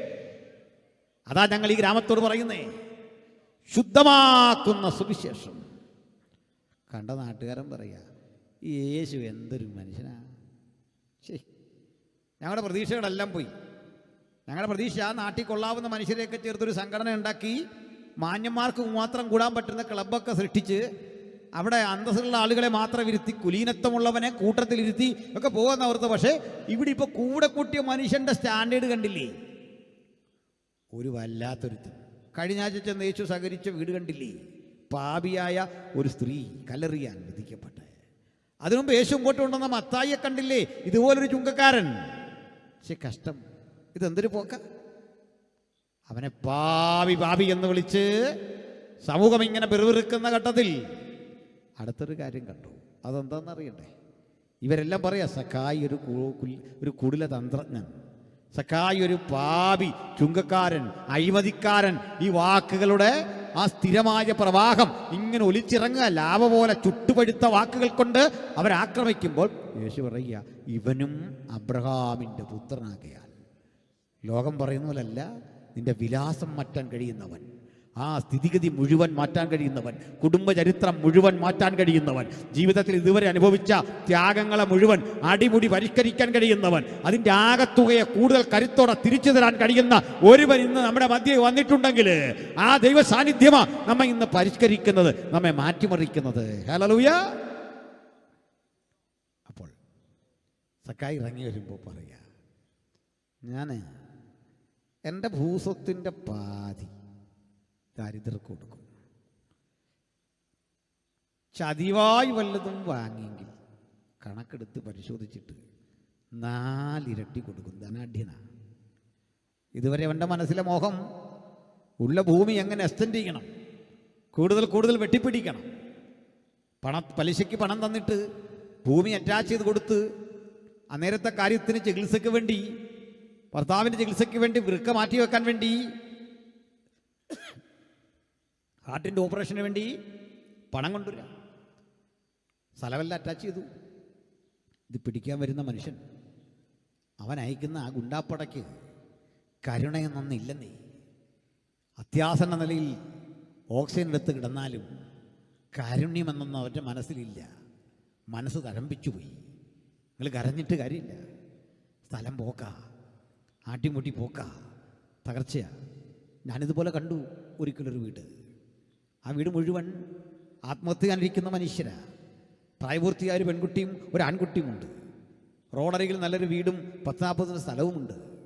ബിസിനസ് പാളിപ്പോയി. ഇത് മുഴുവൻ പോക്കാണ്. ഇതാ ഇപ്പോൾ വന്നിരിക്കുക. ആ കൂടെ ആ വീട്ടിലെ പിതാവിന് ഒരു കൊറോണറി ബൈപ്പാസ്. ഇതെല്ലാം കൂടെ ഒരു ഘട്ടത്തിൽ വന്നിരിക്കുക. പലിശ മുടങ്ങി, വാഹനമൊക്കെ പോയി, ചവിട്ട് സൈക്കിൾ പോലുമില്ല, കടയിലെ സാധനങ്ങളെല്ലാം കൊണ്ടുപോയി, സാനിറ്ററി ഐറ്റംസൊക്കെ വിൽക്കുന്ന കടയാണ്, ഇതെല്ലാം പോക്കായി. കടം തിരിച്ചു കൊടുക്കാൻ വഴിയില്ല, ഒരു വഴിയില്ല. പല ആളുകളോട് പണം വാങ്ങിയിട്ടുണ്ട്. പല ടീമുകൾ പല സമയം വന്ന് രാവെളുക്കോളം ഇരുന്ന് പ്രായപൂർത്തിയായൊരു പെൺകുട്ടിയൊക്കെ ഉള്ള വീട്ടിൽ അശ്ലീലം നിറഞ്ഞ തെറി പറഞ്ഞ് ചീത്ത പറഞ്ഞ് എന്തോർത്താ വാങ്ങിയത് 100 കഥകൾ കേട്ട് കേട്ട് കേട്ട് മടുത്തവർ അരമുമ്പിൽ ഒറ്റ വഴി ആത്മഹത്യ. മരിക്കുമെന്ന് പറഞ്ഞാലും തൊട്ടുമുമ്പിൽ മരിച്ചു വീഴുന്ന കണ്ടാലും കരളലിയാത്ത ക്രൂരതയുടെ പേരാ സ്വാർത്ഥത. ഹല്ലേലൂയ. സ്വാർത്ഥത വെടിയണമെന്നേ. നമ്മൾ നിമിത്തം ഇത്തരം അനർത്ഥങ്ങൾ എവിടെയും ഉണ്ടാകാതെ അതിനെ വചനം പഠിപ്പിച്ചത് അനേക സമ്പന്നന്മാർക്കുള്ള ധാരാളിത്തമില്ലേ, ബഹുസ്വത്തില്ലേ, ധാരാളം ഭൂമിയില്ലേ, അതിനേക്കാൾ നീതിമാനുള്ള അല്പം നല്ലത്. ആ അല്പമുള്ള ദൈവമക്കൾ ഇന്ന് രാത്രി ഇവിടെയുണ്ട്. ആ അല്പം സന്തോഷിക്കാൻ നമുക്കുള്ള അല്പം, ചെറിയ വീട്ടിൽ ചെറിയ വണ്ടിയിൽ ആ ചെറിയ സൗകര്യത്തിൽ സന്തോഷിച്ചിട്ട് പറയാ, നാഥാ കോടീശ്വരനെ ഉള്ളതിനേക്കാൾ സന്തോഷം നീ എൻ്റെ ജീവിതത്തിൽ തന്നല്ലോ. എത്ര ആനന്ദം! ഹല്ലേലൂയ! എത്ര സന്തോഷം! കാരണം മത്സരക്കമ്പോളത്തിൽ ഇറങ്ങി ചിലതൊക്കെ പിടിച്ചു വാങ്ങി എന്ന ചാരിതാർത്ഥ്യത്തെക്കാൾ, ഞാൻ മിടുക്കനാണെന്ന് ലോകം പറയുന്ന ആശികത്തെക്കാൾ എനിക്കിഷ്ടം ഈ ചെറിയ ഭൂമിയിൽ, ഒരു തുണ്ട് ഭൂമിയിൽ സ്വസ്ഥതയോടെ സമാധാനത്തോടെ ഞാനോ സമാധാനത്തോടെ കിടന്നുറങ്ങും. നീയല്ലോ യഹോവേ എന്നെ നിർഭയം വസിക്കുമാറാക്കുന്നത്. നമ്മെ നിർഭയം വസിക്കാൻ അധികാരം തരുന്ന ആ നല്ല ദൈവത്തിൻ്റെ പാദാന്തിയെ അടുത്തിയല്ല. സക്കായി പറയും, ഞാൻ പാതി കൊടുത്തേക്കാം, 4 ഇരട്ടി മടക്കി കൊടുക്കാം. എന്തിനാണെന്നറിയണ്ടേ? എനിക്ക് സമാധാനം മതി, ഇതൊക്കെ കൊടുക്കാമെന്ന്. അപ്പോൾ ക്രിസ്ത്യ ജീവിതം എന്താ? പിടിച്ചു മേടിച്ച ആ സ്വത്തിൻ്റെ കണക്ക് പറഞ്ഞുള്ള സന്തോഷമല്ല.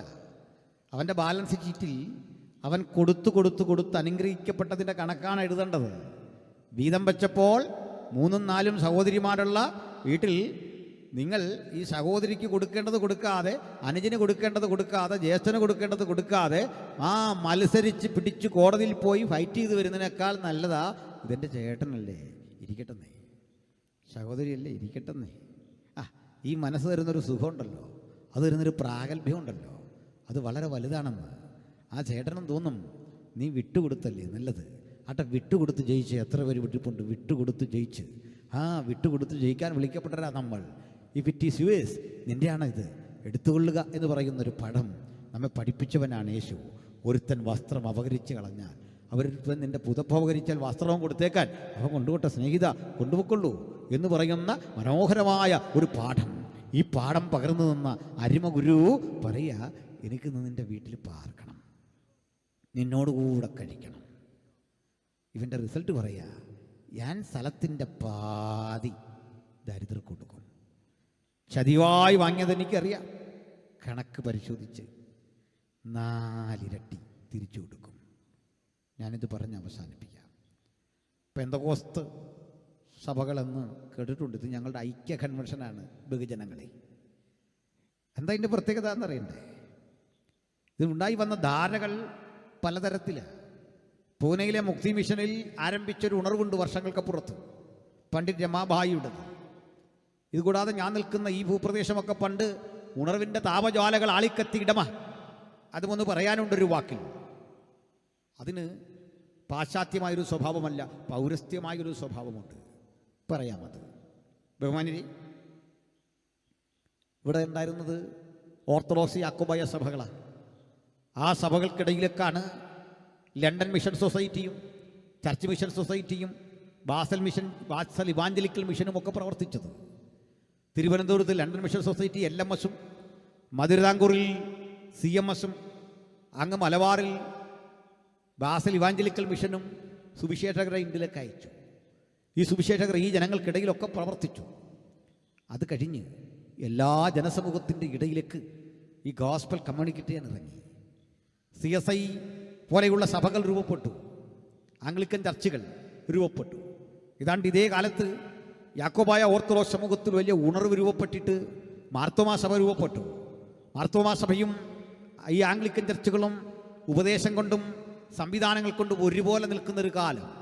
ഈ കാലത്ത് തിരുനെൽവേലിയിൽ നിന്നൊരു സുവിശേഷകൻ, പേരറിയില്ല, വിലാസമറിയില്ല, അദ്ദേഹം നമ്മുടെ നാട്ടിലെത്തി. അദ്ദേഹം ചെയ്യുന്ന ഒരു പ്രചരണ രീതി ഉണ്ടായിരുന്നു.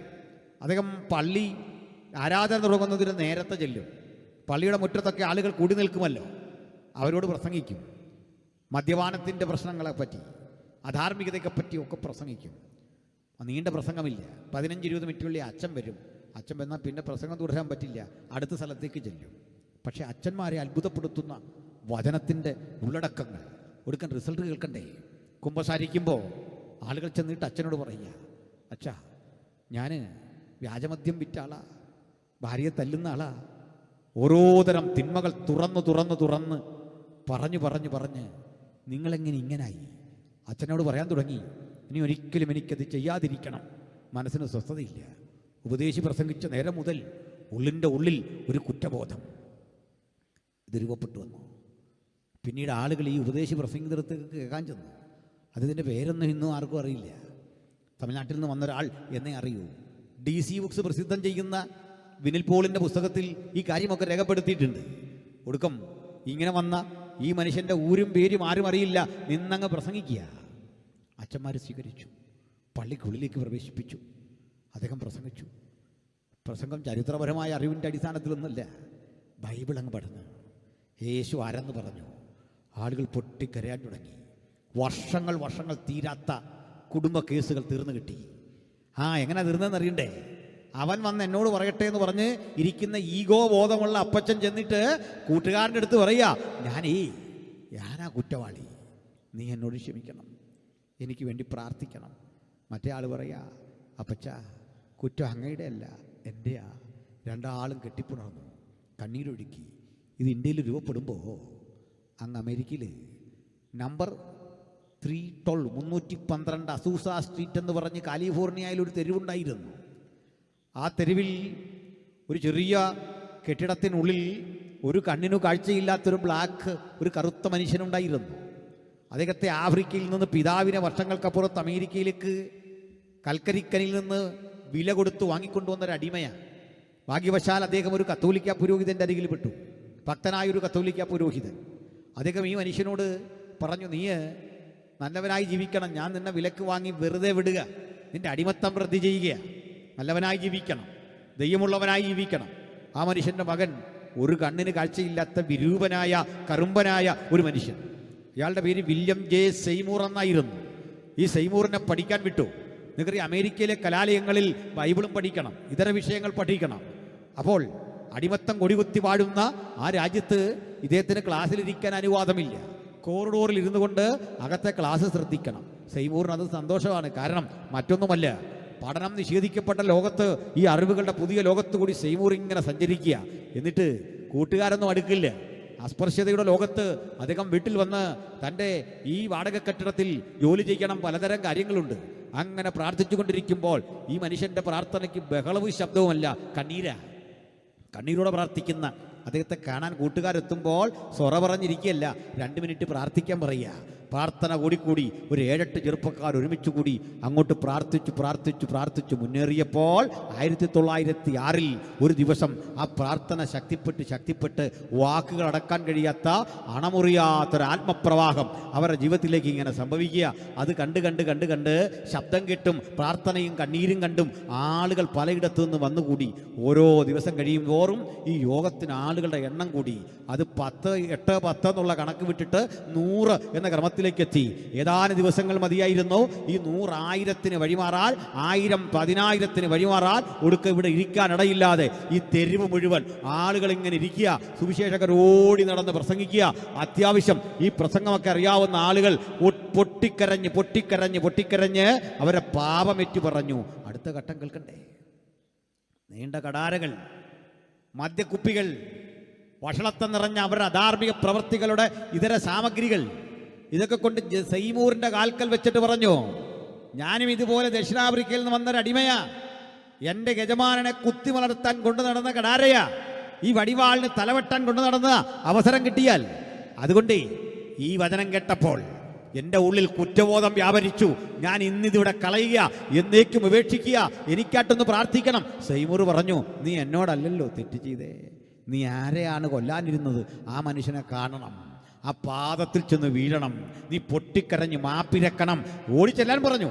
ആളുകൾ ചെന്ന് യജമാനന്മാരെ കണ്ടിട്ട് പറഞ്ഞു, യജമാനനേ, ഞാൻ നിന്നെ കൊല്ലാനിരുന്നതാ, അവസരം കിട്ടിയ നശിപ്പിക്കാനിരുന്നതാ. പക്ഷെങ്കിൽ ഞാൻ കേട്ട പാപബോധം ജനിപ്പിക്കുന്ന വാക്കുകൾ എന്നെ മറ്റൊരു മനുഷ്യനാക്കി, നീ എന്നോട് ക്ഷമിക്കണം. ഇത് കേട്ടപ്പോൾ യജമാനന്മാർ വൈറ്റ്സ് അദ്ദേഹത്തെ ഇവരെ കെട്ടിപ്പിടിച്ചിട്ട് പറഞ്ഞു, സ്നേഹിത, ഒരു കന്നുകാലിയുടെ വില പോലും തരാതെ ഞാൻ നിന്നെ പരിഗണിച്ചു, നീ എന്നോടാണ് ക്ഷമിക്കേണ്ടെന്ന് പറഞ്ഞ് അവൻ്റെ പാദത്തിലും വീണു. അങ്ങനെ പരസ്പരം കുറ്റമേറ്റു പറഞ്ഞ് അങ്ങകലെ 1900 ആണ്ടിൽ രൂപപ്പെട്ടു വന്ന സാഹോദര്യത്തിൻ്റെ, സമർപ്പണത്തിൻ്റെ, നിരപ്പിൻ്റെ ശുശ്രൂഷയുടെ പേരാ പെന്തക്കോസ്ത്. ഹല്ലേലൂയ. അതിൻ്റെ ഒരു ഐക്യ കൺവെൻഷൻ ഇന്ന് രാത്രി ഇവിടെ നടക്കുമ്പോൾ ഭക്തർ മനസ്സിലാക്കിയിരിക്കേണ്ടത്, ഇന്ത്യ മഹാരാജ്യത്തിൽ 100 കൊല്ലം ഞങ്ങൾ പ്രവർത്തിച്ചു. പുനലൂരുള്ള ഞങ്ങളുടെ കൺവെൻഷൻ ഇപ്പോൾ നടക്കുന്ന തൊട്ടടുത്താണെന്ന് നിങ്ങൾക്കറിയാമല്ലോ. ഇതുപോലെ മുളക്കുഴയുള്ള കൺവെൻഷനുണ്ട്, തിരുവല്ലയിലുള്ള കൺവെൻഷനുണ്ട്, ഞങ്ങളുടെ കൺവെൻഷനുകൾ കുമ്പനാട് നടക്കുന്നുണ്ട്.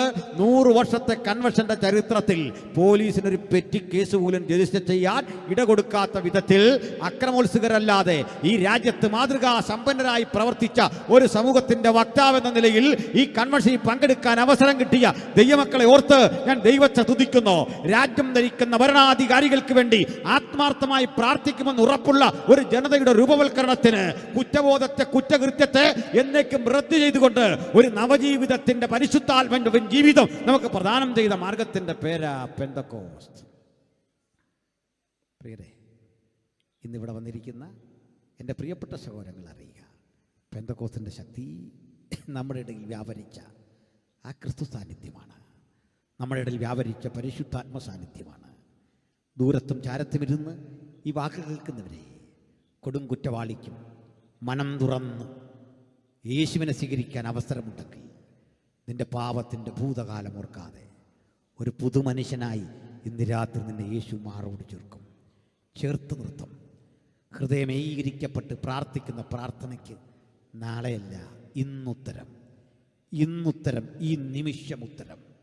ഈ പന്തലിലുള്ളിരിക്കുന്ന ഭൂരിപക്ഷം പേരും യേശുവിനെ അറിഞ്ഞവരാ. സന്തോഷം.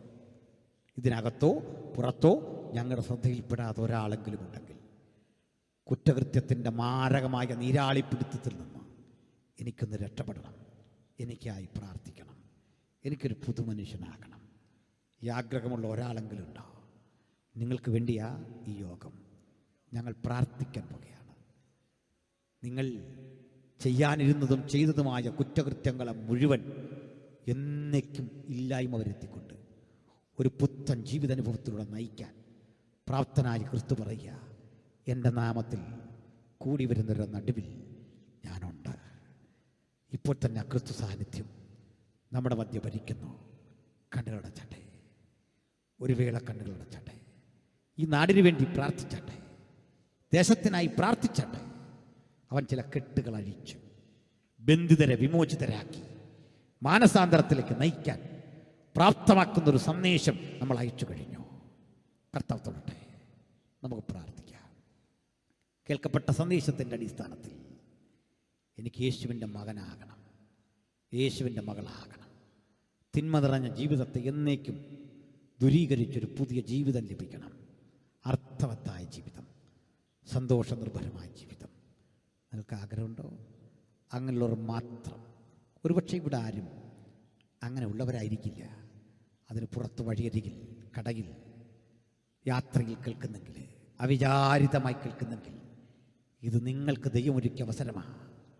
This times for you. ഈ സമയം നിങ്ങൾക്കുള്ള ബ്രദറെ, സഹോദര, നിങ്ങളോട് സംസാരിച്ചിട്ട് അന്തരാത്മാവ് അത് ബോധ്യപ്പെടുത്തിയെങ്കിൽ തീർച്ചയായും അതൊരു ഉറപ്പാണ്. ഞങ്ങൾ ഇത്തരം യോഗം വെറുതെ പ്രസംഗിച്ചു പോകുകയല്ല, നിങ്ങൾക്കായി പ്രാർത്ഥിച്ചിട്ടുണ്ട്. പകലുമൊക്കെ ഞങ്ങൾ പ്രാർത്ഥിച്ചിട്ടുണ്ട്.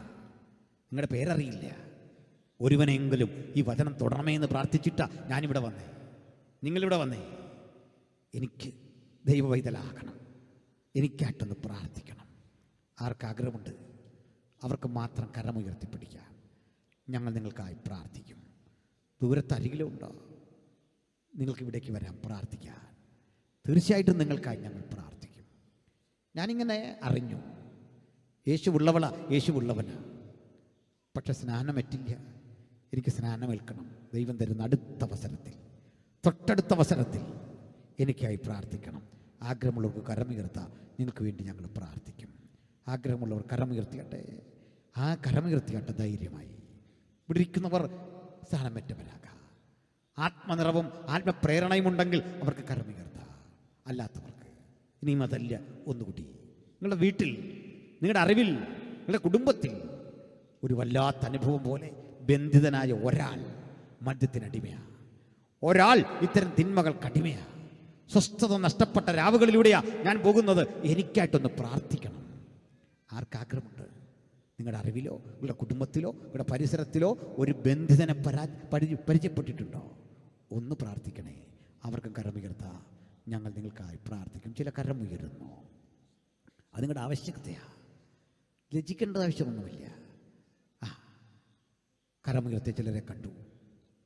ആ കരം നന്നായിട്ട് ഉയർത്തിയെങ്കിൽ ലജ്ജിക്കണ്ട. നിങ്ങളൊരാൾക്ക് വേണ്ടി പ്രാർത്ഥിക്കുന്ന വലിയ മാധ്യസ്ഥം ഏറ്റെടുക്കുക. Wonderful mediation for others. മറ്റുള്ളവർക്ക് വേണ്ടിയുള്ള ഒരു മാധ്യസ്ഥം. ചില കരമുയർത്തി കരങ്ങളെ താഴ്ത്തിയിട. ഈ കൂടെ തന്നെ ഞാൻ നിങ്ങളുടെ മധ്യ ഉണ്ടെന്ന് അരുളിയ ആ കർത്താവിൻ്റെ സന്നിധിയിൽ എൻ്റെ പ്രാർത്ഥനയ്ക്കൊരു ഉത്തരം തരണം. എനിക്കായിട്ടൊന്ന് പ്രാർത്ഥിക്കണം.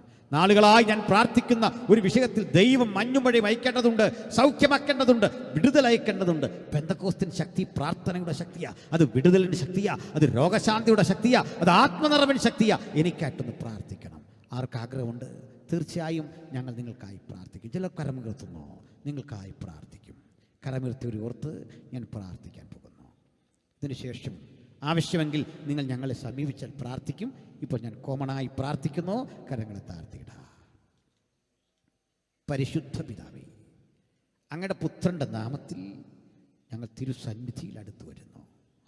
വചനം കേട്ട് ആത്മസമർപ്പണം ചെയ്ത് ഈ കുഞ്ഞുങ്ങളുടെ വീതേ നീ പ്രവർത്തിക്കണം.